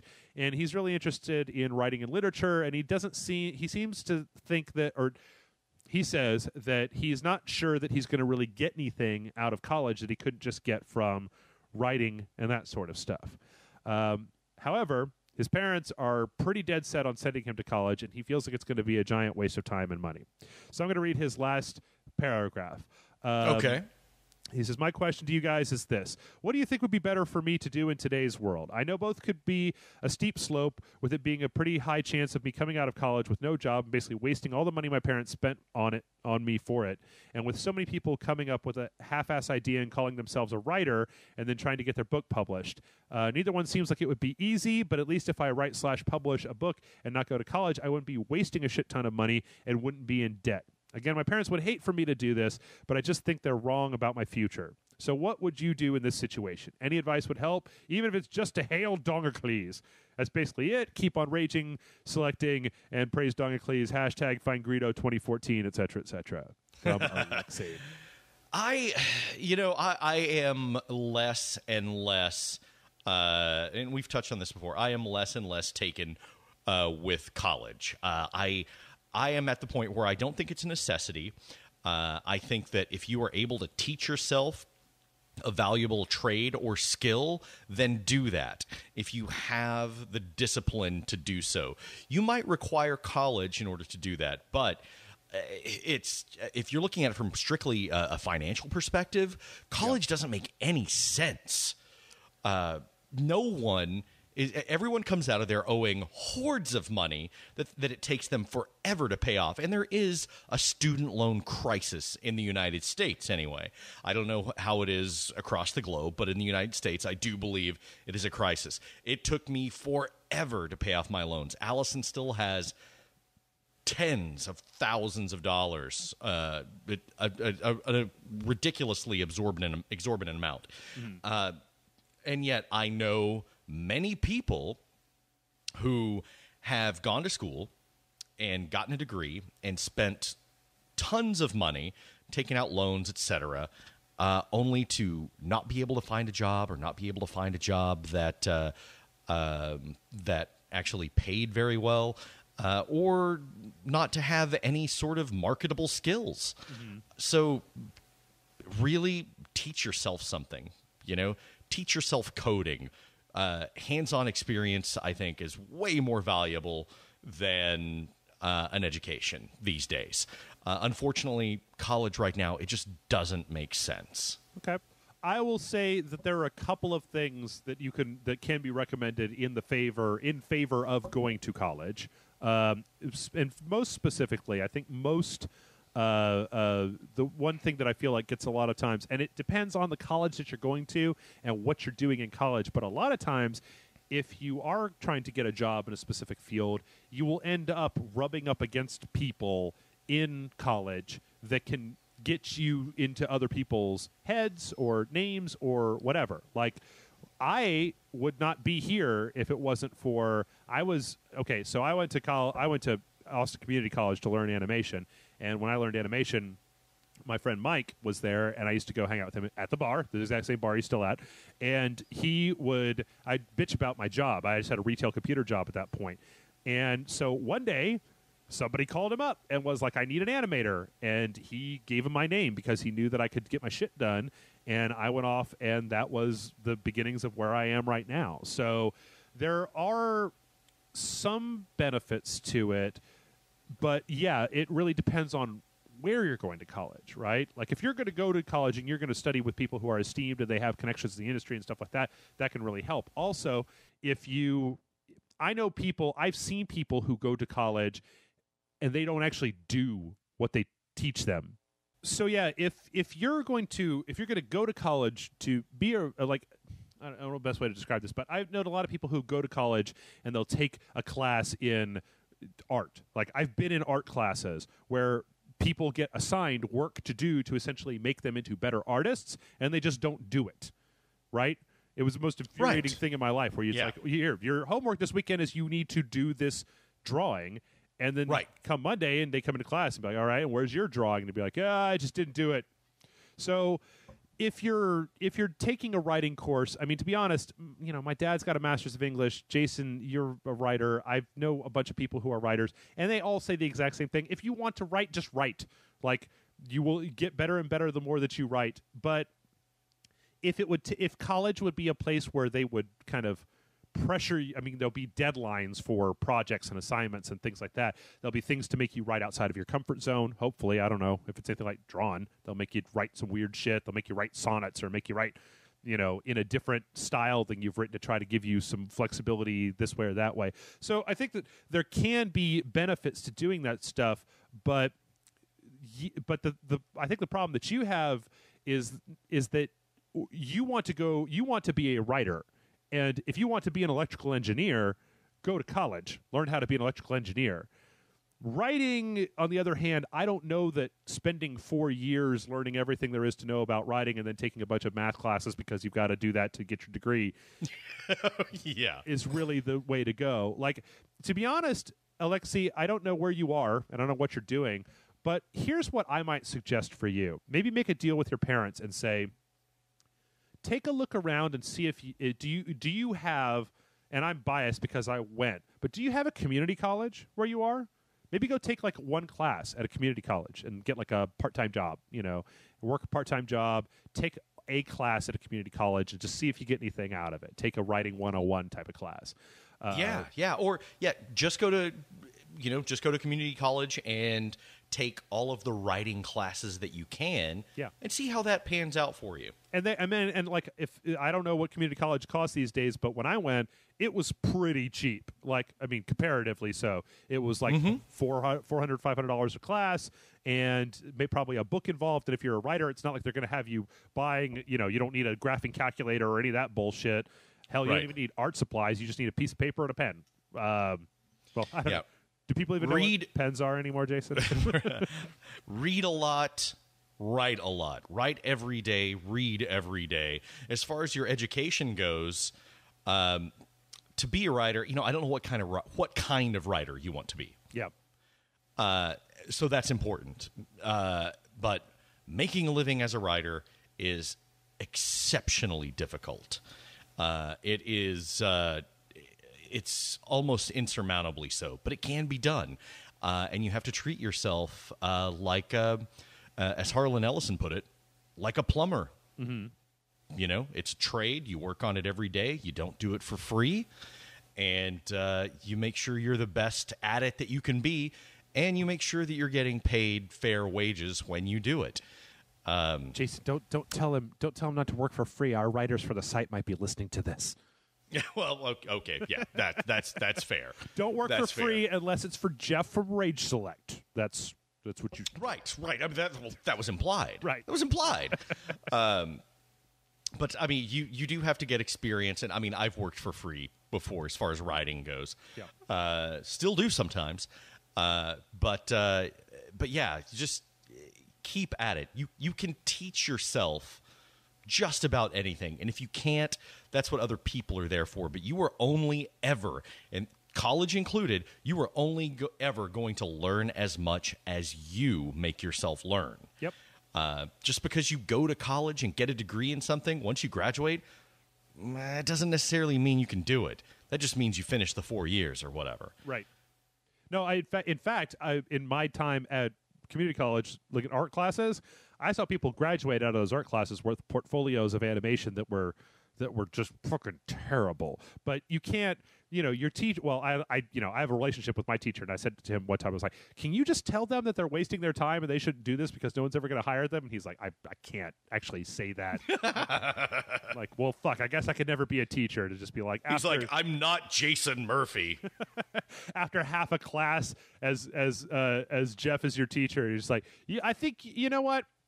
I think you just need to get out of here. I think you just need to give this up and go learn how to mop jizz because that's where you're heading with this bullshit right now. But no, yeah, I would say if you're not ready to commit, that my dad always used to say to me as well, Jason, that like trying to make a person who's 18 years old decide what they're going to train to do for the rest of their life is idiotic. That you should go out there and you should do a few things and see what you actually want to do instead of going directly from the shelter of high school into the shelter of college with this idea of what the world is like. You should go out in the world for a few years, 2 or 3 years, right? So what are you going to lose by going to college when you're 21 and not 18? And you'll probably have a much better idea of what you actually want to do with your life at that point than you would when you're 18. Because I know we have teenagers that listen to the show, and I don't mean to just disparage all teenagers, but like when I was 18, I didn't know shit about what I want to do with my life. I thought I wanted a degree in computer science. All right, if I'd done that, I'd be slit my wrist by now. Like I wouldn't be here talking about dicks on the internet. I'd be making Dragon Age Inquisition and be like, no, dude, multiplayer sounds like a bad idea. Andrew Wilson, and he'd be like, "I'm Andrew Wilson. Put in a multiplayer." Andrew Wilson. That's right. I think we're giving Andrew Wilson a big head by mentioning him on the show from time to time, Jason. Oh, that's fine. give the guy some props. He's a nice guy. Okay. All right, our next question comes in from Clayton. Clayton actually has a challenge. He says, "Dear Jeff and Jason, I wanted to give the Kobayashi Murphu a try. I don't know, man. There's a reason to call it. So, the genie who grants people dick bees shows back up and offers you two choices. Would you take $300 a day for the rest of your life, but once a fiscal quarter, you turn into Loretta? You never know what day it will be during the quarter, and you immediately turn back after 24 hours are up. Or would you rather have $1 million a year for the rest of your life, but you have to spend 3/4 of the money Brewster's Millions style? At the end of each year, out of the 3/4 of the money, let's see, you may not own any assets that are not already yours, and you must get value for the services of anyone you hire. You may donate only 5% to charity and lose 5% by gambling. The remaining 1/4 is yours to do with as you wish. The genie makes it clear that the money will be completely legal, and that every time you receive the money, the government will not be after you for bank robbery or something of that nature. Thanks for reading my email. Sorry for the length. Rage on, Clayton S. Interesting. I've often thought about what I would do with the Brewster's Millions dilemma. That's for those of you that don't know, that's a Richard Pryor movie from the 80s. It's kind of a ridiculous concept. Look it up. I would take that one, I think. The millions? Yeah. So you have to, so basically you have to shed you have to shed $750,000 every year, but you can't own any assets that aren't already yours after spending that money, and you have to get value for the services of anyone that you hire. Couldn't you just spend $750,000 and make a movie and give exactly? Could you just do that every year and then you have $250,000 to yourself? Yeah, take a bunch of people out to eat all the time. Yeah. See, I think that's easy. But if you could just make a movie off of it, yeah. Shit, son. That's the easy answer. So wait though. Okay, so if you okay, you know what? I saw Brewster's Millions once a long time ago. I don't remember the rules. I don't know if it's just holding directly up to the movie rules, but like if you bought a house with part of that money, right? Mm-hmm. Are you allowed to give that to somebody, or does that mean is that assets? Because that would seem like it'd be really easy. Just every year you could just be like, yeah. See, I don't know. I don't remember what the provisions were. Okay, because it seems like if that was, I got to tell you, I can find a way to spend $750,000 and have nothing to show for it. Trust me. Well, you must, dude. Here's the thing. Yeah. One word, my friend. Okay. Strippers. I thought the word was going to be prostitutes, actually, but okay, 2 words: strippers, prostitutes. I think it's funny. Jason gets the. I'm going to hire the highest class call girl. Not even a call girl. Yeah. Escort. Mm-hmm. There's a difference. Okay. Escort. I don't care how much. How much do you? What is the most expensive escort cost in the United? I'm gonna look it up. I'm on Brian's computer, so it doesn't matter. Okay. I like this mental idea of you going into the escort store and being like, "My good sir, I will take the most expensive one you have." The most expensive female escorts. I'm on there right now. Give me a fucking price. Oh, $1,200 a night? Come on. Oh, she's attractive. All right, so $750,000 divided $2,000 a night. She is definitely $2,000 Eastern European dollars a night. That you know what? Okay, I'm going to tell you this right now.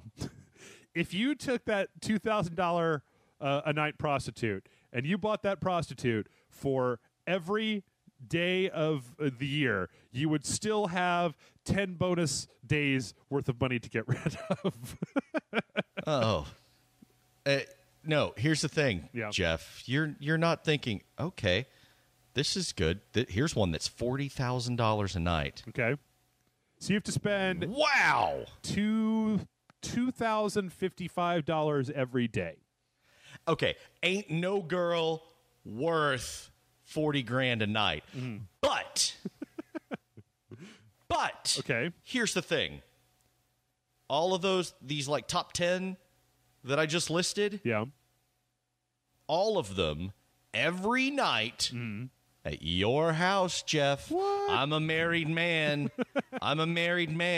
So you get whores forever. Wow, awesome. I'm sorry, escorts Escort. forever. Okay. I think. Yeah. Okay. Yeah. Take that deal. Take that deal. Wait. Does the other one have to be? Wait. Hold on for just a second. Oh yeah. No. I've already did the number on that. Okay. Yeah. I think I'm looking at the same thing that you're looking at. That's On therichest.com. Yeah. You guys. Some of these ladies do not seem like they're worth that much money. No. But hey. At the low end, maybe. Yeah. Dude, go to number 3. Go to number 3. Okay. Number 3. Yeah. Yep. See? Not for 6,000. No. Okay. This is also really creepy and weird. And I don't want to do it anymore because I feel like I'm sitting here basically putting dollar amounts on the way that people look. See, the Kobayashi Murfu, I've turned it back on you and you didn't realize it. This is exactly the sort of thing Anita Sarkeesian was talking about before. Yeah. So, yes, the Brewster's Millions one, okay, my friend, and Jeff gets whores all the time. Yeah. Nonstop. I'll agree with that. That's all you do all day is fuck. Well, I'd get tired of it after a while, I think. Too bad. I got to get my my money, my $250,000. Well, the first thing we have to do is move to New York City, right? And you just get everybody. Actually, that'd be easy. You could just rent apartments for everybody that you know in New York City, and you'd be out $750,000 in no time flat. Yeah, I think we're probably missing some of the rules, but whatever. Next question. All right, next one comes in from Steven. Steven says, Jason and Jeff, 2014 is a big year for Nintendo. This has been 125 years since the company started. Sure, they were doing trading cards, but whatever. And now it seems that Nintendo is in some dire straits compared to what they're used to, at least.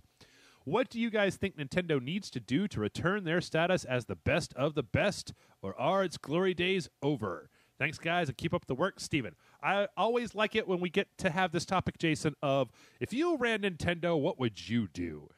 Yeah. You go first. Okay, so every night of the year, expensive prostitutes. That's the first part. I think that if I was Nintendo, I think that I would probably look at I would probably start by developing something that was like a PS4 and Xbox One. No, actually, I remember what I said last time. What I said last time was actually pretty on the nose for what I think Nintendo should do. Drop the consoles, make handhelds, make the handhelds have an HDMI out or a docking station. So just make the console the handheld, because people fucking eat the 3DS up, right? But if you're able to plug that 3DS into your TV and run it like a Wii U, like we've already seen that you can pack a shit ton of processing power into the handheld stuff. So if you made stuff that could fit in your pocket but also was able to run on a TV and then concentrate on putting stuff out for that, then you wouldn't have to worry about this other bullshit. Either that or that. I don't know, maybe GameCube 2. I always like GameCube. That's actually a really good plan. I think that's a good idea. My addendum to that would be to start playing better with third-party developers. Yep. I'd probably do is if I was Nintendo, I would maybe pull a Miramax, like what Disney did back in the 90s, right? And like have Nintendo, right? You've got Nintendo proper, but spin off a little division of Nintendo, a smaller division, and go, we're gonna take this part of Nintendo and we're gonna go make some dark Nintendo games. We're gonna make some gritty Zelda or some dirty realistic Metroid games, right? We're going to make something that basically takes the aesthetic of the characters. We're going to take the characters that we like, but we're going to make some versions of those characters that are in a little bit more adult situations. Yes, and I don't think that those should be, I've balked at that in the past, but I think there's enough of a market for it to be financially viable. I think they should do that. I don't think it should be the norm. I don't think that gritty Zelda should define the brand, but I think they need to do it because I think lots of people would buy it. You know what I would do? Here's the thing. Take Zelda and Metroid, right? Hire a third-party developer and have them make a Zelda game.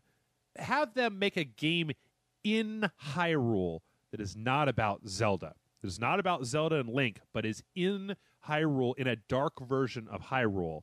that's gritty and realistic and Lord of the Rings and all that bullshit, but keep the Zelda game about Zelda and Link over there where everybody can play it, but let them take like pull a DC, right, and spin an Elseworlds thing off where you have a Metroid game that's about Space Marines, but they're in the Metroid universe. And so you make a gritty game that doesn't actually fuck with the franchise, but it's in the same universe that we can all see. Because I mean, for me, part of it is just I want to see what it'd be like if you took Zelda and you gave it to the art director of Dark Souls, right? To see a fucked up, dirty, weird world. And let's not stop there. Let's go with Kirby. Yeah. He's like some sort of weird biological experiment who's going out of control, and he realizes that he's just a monster, but he wants freedom, but he wants to eat things too. Yeah. And he's just like growing like the blob with all of these pink pustules erupting all over his skin. He's this hideous monster, but he wants freedom. Let's do that. I want to see that. I'd play that fucking game. Oh, you know what else I would do? You know what else I would do if I was Nintendo? That I don't understand why the fuck Nintendo has never done it. So, Jason, you know that incredibly popular franchise that Nintendo has on their handhelds every year that our friend Cargill plays all the time? Oh, yeah. Why don't they make a console fucking version of Pokemon games that have full 3D? I don't understand. I don't know. I don't know. That would be such a huge hit. Yeah, I just don't understand. I mean, maybe, I'm not into Pokemon. Maybe they have, but like I remember Pokemon Tournament and then Pokemon Snap and Pokemons are in Smash Brothers. But like, why don't they make like a Final Fantasy style RPG where you're walking around? I mean, those are Final Fantasy style RPGs anyway, right? Where you're walking around the overworld, you get into a battle, you fight your Pokemon, but render it all in like super realistic. Not even, it doesn't have to be gritty, but just make it look super realistic. Like animate the fuck out of those Pokemon and have them come out of the ball and boom, they do an attack. It's super effective, you know, all that stuff. And then let people play it online and then spin off the MMO version of it and then make, just let the money then you'll have $750,000 to spend every year and you will be able to get enough hookers. Like, what the fuck? That doesn't sound interesting to me. Right. But it sounds like it would be a big deal. I don't understand why it hasn't happened. I really don't. I mean, I've got enough love for the handheld, Nintendo devices, and I realized that Pokemon started on the Game Boy. I mean, I fucking had Pokemon Red on my yellow Game Boy, and I played it. But I don't understand why they've never spun that shit out into the console, considering that it sells like. It's like just crazy. It's just insane how much it sells. Either that, or they should just take out a loan and just pay as much money as humanly possible. Put out the next Dragon Warrior game on the what I was gonna say the NES, but whatever the new Nintendo, the Wii U, right? The new Dragon Warrior game is basically just on the Wii U. Like they have to give everybody the day off work in Japan when that shit comes out, Jason, because nobody will go to work when Dragon Warrior comes out. Right. So yeah, that's what I would do. Let's see. Oh, also, one of the channels on the Wii U should be just straight up hardcore pornography. Just that. I put this man in charge of Nintendo right now. Just do it. But yeah, just walk out on E3, just like drunk, dropping like half a 6-pack dangling out of one hand, just trailing Lone Star cans behind me. And another thing, just Kirby. What is he? What is Kirby anyway? Like, sir, show the new Zelda. Don't fuck your Zelda. Wait. Also, more tits on the Wii U. That's right. Okay, this next one comes in from Jonathan. Jonathan says, Dear Jeff and Jason, this question is more for Jason, but Jeff, you can answer too. Oh, how nice. With the release of Captain America, The Winter Soldier, Captain America is becoming my favorite superhero. I want some good Captain America stories to read, but I don't know where to look. So what do you recommend I read? Thanks for reading my email. P.S. Jason, if you are looking for more of a slow-burning atmospheric horror game, I recommend Condemned Criminal Origins. It's a 360 launch title, but I just played through it a week ago, and it holds up really well. Keep it classy and keep on raging, Jonathan. You've played Condemned, right? A.k.a. Hobo Smacker 2000? Yeah, briefly, bits and pieces. I actually own it, but I haven't really ever sat down and devoured it like I should. Okay. I want to. I just never have made time. Now, as far as the Captain America thing goes, it depends on what your sensibilities are. You know, you could read some of the Ron Mars stuff from the 80s. That's a lot of fun. There's some wacky shit where Captain America gets turned into a werewolf. The Steve Englehart bizarro shit. And, you know, all the classic stuff. Some of my favorite stuff is actually, like, Captain America in the Infinity Gauntlet, where he just lays it down. There's this great moment where Captain America just gets up in Thanos' face. Mm-hmm. Just like, I know you're going to kill me, but fuck you. Mm-hmm. And it was awesome. That's when I was like in junior high, and I'm reading that, and I'm like, oh shit, this Captain America guy, okay, mm-hmm. You're a bad motherfucker. That's right. I had written him off. I was like, whatever, you know, Spider-Man, Wolverine, blah blah blah. It's like Captain America, he's boring, and then, you know, I read Infinity Gauntlet, and I was like, dude has balls. Yeah. But if you want to read some good stuff, Brubaker's run on Captain America, I haven't read it all, but I've read a good part of it. Mm-hmm. That's some solid shit. That is adult storytelling, and it's all noirish intrigue, spy action stuff. It's really cool. And then is that go ahead. Civil War, or is that where the Winter Soldier came in? Was from the Ed Brubaker run? Yes. Okay. Yes, it is. Okay. That's when the Winter Soldier was introduced and everything. He was introduced early on into that arc. Mm-hmm. You can find all that stuff pretty easily, like the trades on Amazon or at your local comic book shop. I'm sure if you have a local comic shop that's worth a damn, that they've got some of that, unless they're sold out. But that's been republished quite a bit lately, and you can find it pretty easily. But yeah, any of the Ed Brubaker written, I think Steve Epting was the artist on that, and it's top notch. Mm-hmm. And then there's also, which is less good but fun, and it's Jeff Johns' run on the Avengers from years ago. And there are a couple of moments in there where Captain America, where when he pulls out his wallet, it says "bad motherfucker" on it. Well, that's kind of like some of the best Batman stories that I've ever read, being Grant Morrison's Justice League Batman, right? Is that Captain America works really well when he's part of it, the Avengers, or at least some of the best stories that I've read about him have been from the Avengers. Avengers Forever worked out really well, and I also remember being handed. Mark Waid did a run on Avengers or on Captain America that I always remember one very specific moment from. Okay, but it was this really silly. It was this thing where he's like hiding, and there's this Hydra guy, and he like looks at him, and he like hurls his shield way up in the air, and he comes walking up to this Hydra guy, and he's like, "Stop!" And he's like, "Hey, do you want to see a trick?" And the Hydra guy's like, "Freeze right there!" He's like, "My shield will come if I whistle," and he like whistles, and the shield just go bam down on top of the Hydra guy's head and knocks him out. But okay, that's ridiculous, but kind of cool. Yeah. One of my favorite moments, actually, that from, and I haven't read this in a long time, but it was Jeff Johns in the Avengers, and there was something with a Red Skull, and there was like a red dust that was turning people into like a Red Skull or whatever. Mm. And there was like this army of the Hydra guys or whatever, and they were all coming, and Captain America basically looks at the Avengers and said, "Help those people. I'll take care of the army." Mm-hmm. And it was just like, shit, son. and he does, because he's a badass. But yeah, really, it's the Brubaker run that if out of all of those, go for the Brubaker run. Okay. Go for that. Yeah. Did you? I know that I've asked you this a bunch of times, and I'm pretty sure that you haven't at this point, but you still haven't read Avengers Forever, have you? I have not. I read about half of it, and then I put it down and never picked it back up. It's really dense, and it does drag a lot in the middle. Plus, they keep doing the same thing where everybody will get pissed off and they go into a big fight scene that spans 2 pages, and then they talk for 5 minutes, and they just do that again.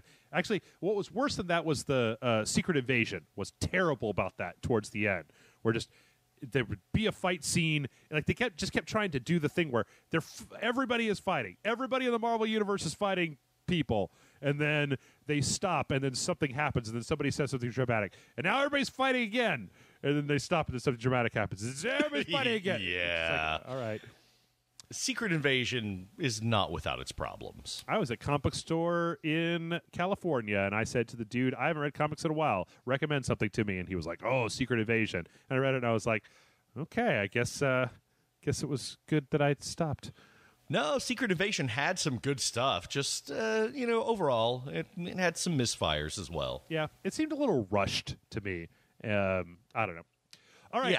Yeah. This next one comes in from Orlando, and Orlando says, hello, Jeff and Jason. It's Orlando, the monk of Dong again. So thanks to your fantastic advice for lady getting / strange on my meat propeller, I've got myself a lady. Mostly by doing the opposite of what Jason originally suggested, i.e. walk up to her and say that I want to put my fingers in her butt. All right. On with the question. It didn't work? No, he didn't try that? He did the opposite. He ran up to her and said, hey, do you want me to not put fingers in your butt? And she was like, well, yeah. And then they kicked it off and they had a great time. I don't know. I'm just making that up. Okay. Agree to disagree. Yeah. This is fluke. Okay. But whatever. All right, on with the question. My birthday is coming up pretty soon, and she agreed to spend the day at my place. Woohoo! What are some good datey games? For example, how Jason and Allison play Minecraft. Dongacles, bless thine journeys, and hail to the great Kojima, creator of the dick joke that is Solid Snake. P.S. Good luck with the Donclean crusades across the known and unknown galaxy, Commander Jason. That is Vice Admiral Jason to you, Mr. Monk. Some datey games. Yep. My favorites are Does This Hurt? Mm-hmm. Balls Deep. Uh-huh. That's another one. Also, Summer Sausage or Cock. Okay. Who's in my mouth? That one. Who is in my mouth? That's a good one. But I think he means video games. Yeah, probably. So, yeah. Let's see. Katamari. Katamari? Mario Kart. I don't know. It's a question about whether it depends on the nature of our monk friend here. About games to play on a date depends so you will know on your own how you feel about getting your ass kicked / kicking somebody else's ass. But if you don't know the girl well enough, it may not be the best to whip out a game and then just whoop her ass at it over and over again. Yeah, don't do that. That's no fun. Yeah. Don't do that. Fortunately for me, that rarely happens anymore. Mm-hmm. I don't do a lot of ass whipping in video games anymore. Yeah. I typed in, okay, this is stupid lists on the internet. Okay, I'm just gonna go to my brain meats. Okay, couch co-op games where you can play with another person. Those are always good. Anything that has co-op in it so that you and another person can play at the same time on the same screen works. Diablo 3? Diablo 3, it just came out, would work great. I found that Trine 2 is a really fun game because it makes both players work together, and everybody's got a different move set. Castle Crashers is an oldie but a goodie that always comes up in that particular category. You know what? Yes. I'm going to look something up here real fast. Also, you might want to, maybe get a Zelda game and just play through that together, trading off on the controls. Mm-hmm. Trying to figure out the puzzles and so forth. One of the things that Allison and I often do, and I think I've mentioned this before, is that we'll get some of those ridiculous adventure hidden object iPad games. Yeah. And they function a lot like the old adventure games. Mm-hmm. Not entirely, but some of the mechanics are still there. They function, a lot like Myst, really. As you sit there trying to figure out these puzzles, and we buy them on the iPad all the time for $6 each or whatever. Mm-hmm. I'm trying to look through list of couch co-op stuff on Steam. Battle Block Theater, Rayman Legends. Yep. Oh yeah, Battle Block Theater is one of my wife's favorites. Mm-hmm. Towerfall, that was fun when you and I played it. Oh yeah, that was free on the PlayStation Network recently, and I pounced on that. I like that game a lot. Yeah, it might be a little too adversarial. Well, not if you're playing. Not if you're playing. You remember because we were playing against the computer. Like we started playing against each other. Right. But they got that. Right. thing where Right. It spawns them in, and you have to fight against the computer. Yeah. Yeah, I think that's a pretty decent list. I say just go online and look for stuff that has co-op is good. Also, I'll tell you what. If you're looking for a date game, that's a place where the Wii and Wii U, I think, really shine, right? Absolutely. Because you get that thing vibrating and you can just put it right in her snatch. Okay. Oh, wow. Okay. All right. That was really what I was thinking. But, yeah, games, any... Yes, it was. Here's one you were just mucking before. The dumb Just Dance games, right? If you've got the self-confidence to be able to dance like a moron to Katy Perry in your living room and make a fool out of yourself and laugh along with her, you could probably That's true. do better than that, or you do worse than that. Dancing makes chicks want to fuck. Yeah. Yeah.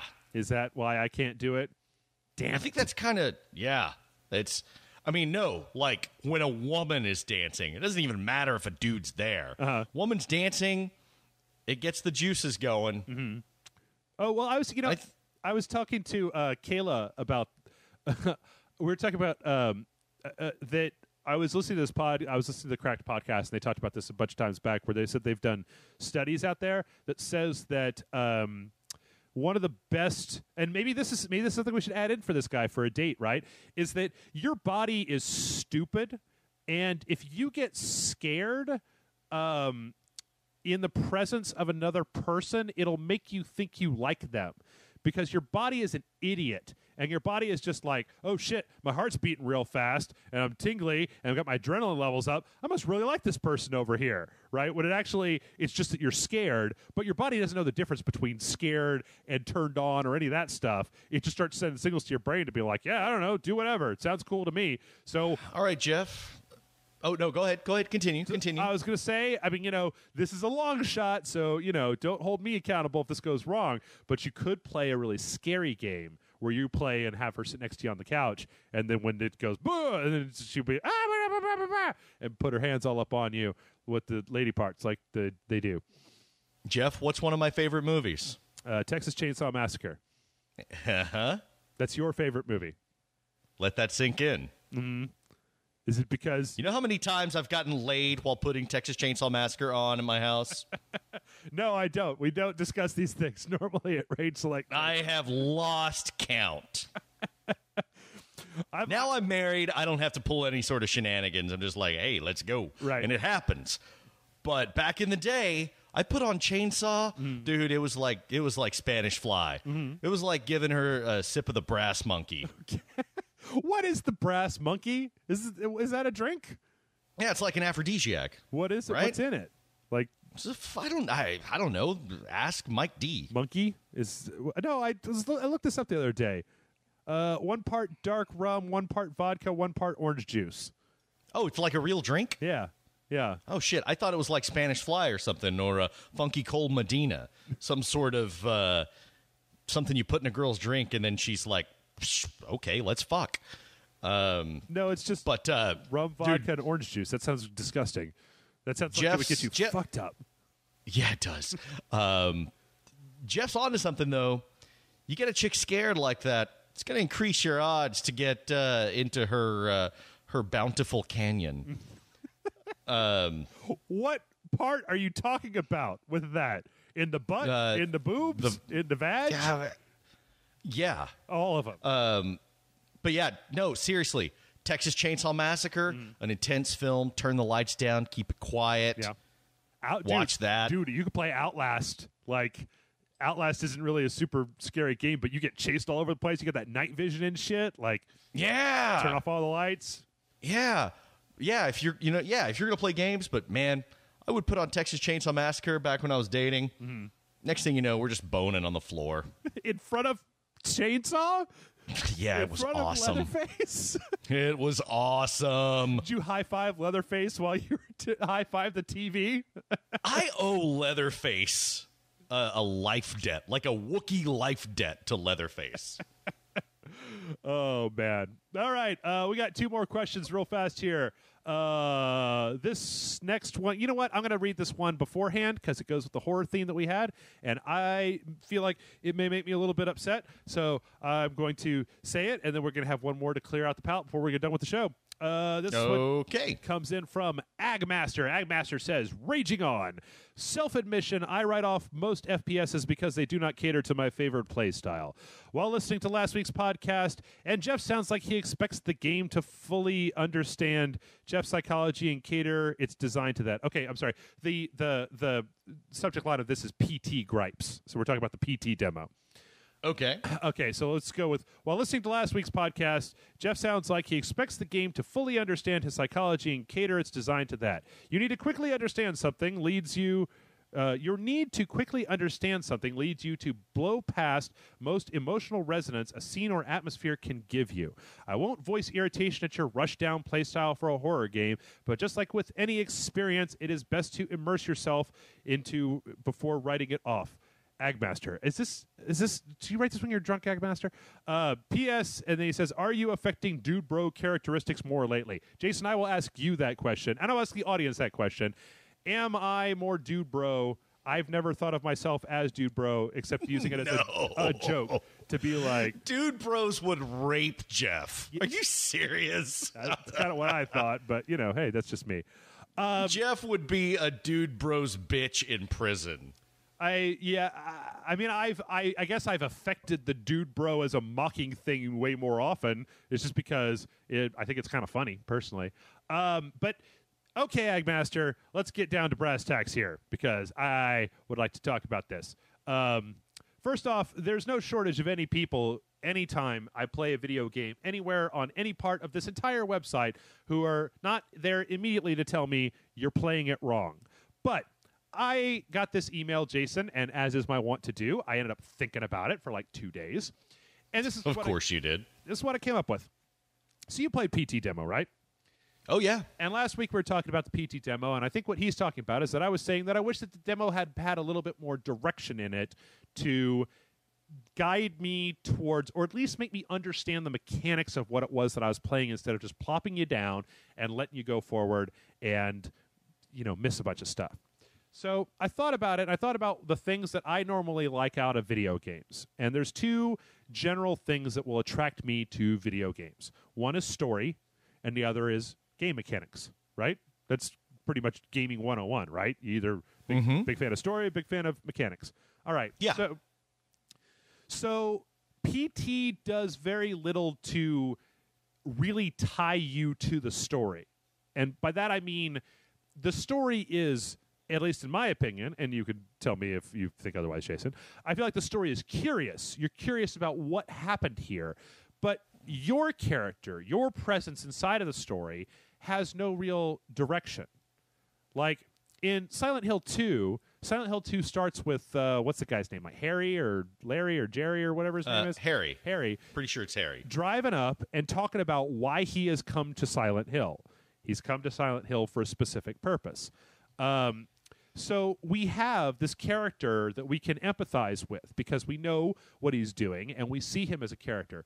In PT, there was explanation, there was allusion to what had happened in this place, whatever that hallway was. I still don't know. Was it a house? Was it an apartment? What the fuck's behind the other doors? But there wasn't a lot of stake in it. Like, I don't know if our character was supposed to be the dude what did the shit that they were talking about, or if I'm supposed to feel real bad for the lady that got the things happening, or if I'm supposed to give a shit about the fetus. Yeah. Like, it was all very abstract. Right. And so the problem with that is that, okay, so there was when you start the game, there's a sense of what the fuck is going on here. But for me, that fell away very quickly because I missed a lot of the detail to the storyline. And that goes into the second part when you talk about gameplay. And now I'm not saying that every game in and of itself needs to hold your hand and tell you everything. Like I've said before, I like Dark Souls, right? And there's people out there that are still putting together the story of Dark Souls 2.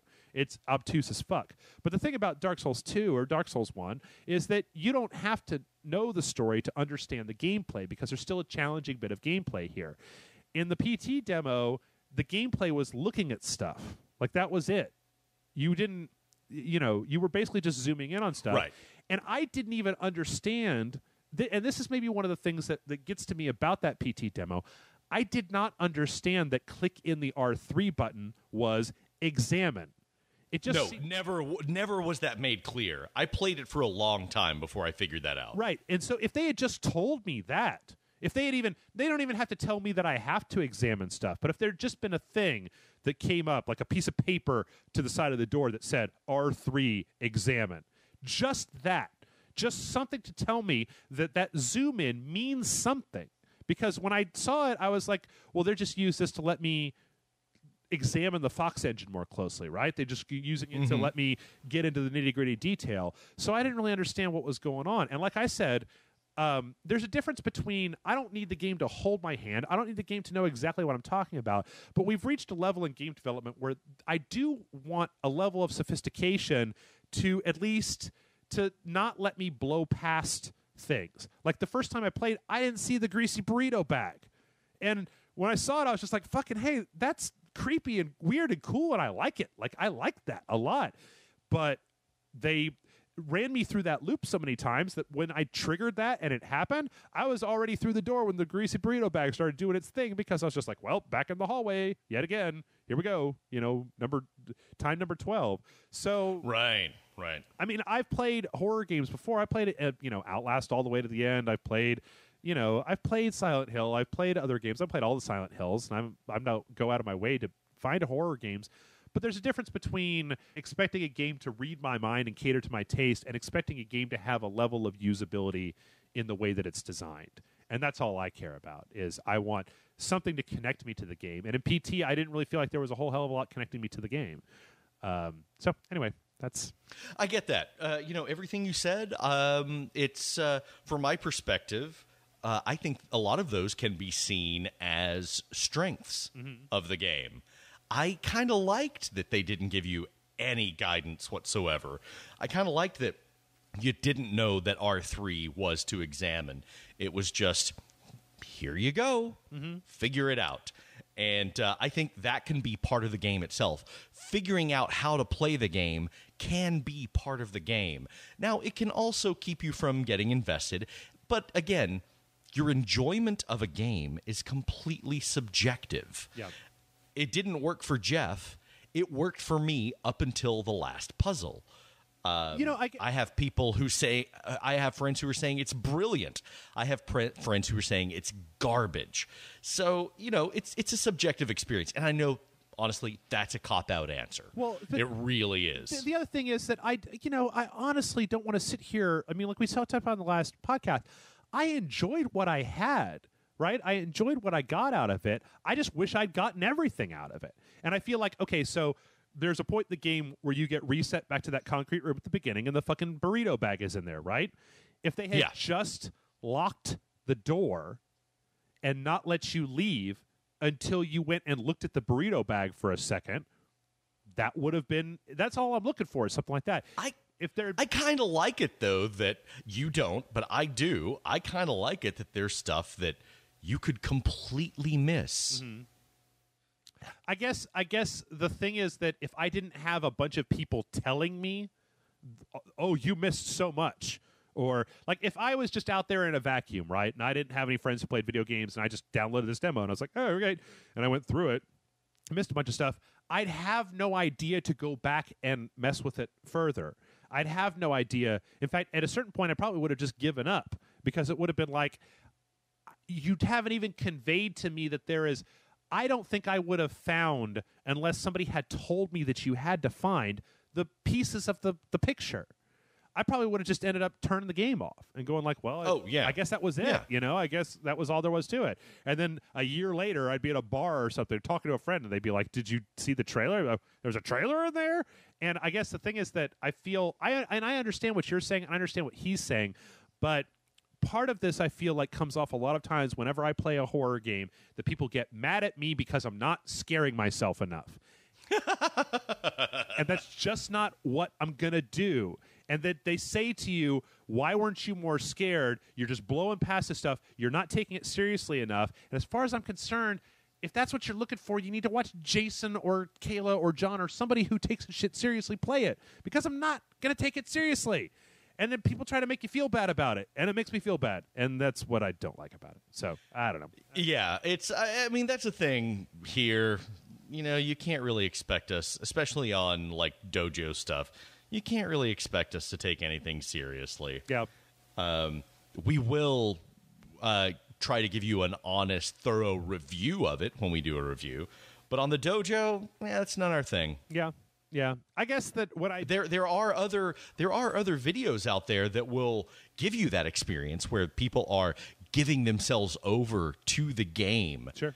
But, yeah, we usually don't do that. We're talking shit and coming up with our own narratives. So maybe that's something we should do every now and then. Maybe that's something we should do around Halloween. What's that? Or something like that. To where, I mean, PT has proven that a game can freak me out. Mm-hmm. Maybe around Halloween, I will play something without being me, you know? Yeah. Without putting on the asshole show and just forgetting there's a camera there and just playing it and giving myself over to the game and letting myself get scared. It might not happen. It usually doesn't. In fact, PT's the only time it's ever happened in a video game that I can think of. Blair Witch, Rust and Parr investigation creeped me out a little bit, but nothing has ever frightened me like PT did. The thing for me is that I've spent, like I've said this a million times, I've spent a long time trying to destroy my own ability to get scared and take horror of any sort seriously. So, I mean, the thing is that I don't necessarily know that if I was put in front of a game and, I mean, like when we played Outlast a long time ago, and I went back and I played Outlast on my own, I was less affected by it than we were when we were playing it on the dojo, because I was just playing a video game. I wanted to get to the end of the video game. And usually I'm the same way. Usually I can play any horror game, even by myself in a dark house or whatever, and it's just a game. Yeah. But for some reason, PT got around that and got to me. And I was playing it in the middle of the day, just like, all right, with the same who gives a fuck attitude that I approach every game with now. Yeah. Where it's like, all right, another video game. Let's see what you got. Well, and it got to me, grabbed me by the throat. And you know what? I finally got around because I was trying to get to the end of it, but fuck a bunch of that. Also, no matter what you think about the quality of the PT demo and blah blah blah blah, if you actually have to plug the microphone into your PS4 controller to solve the end of that, fuck that. That is intentionally that is obtuse as fuck, and fuck that. That's Kojima, man.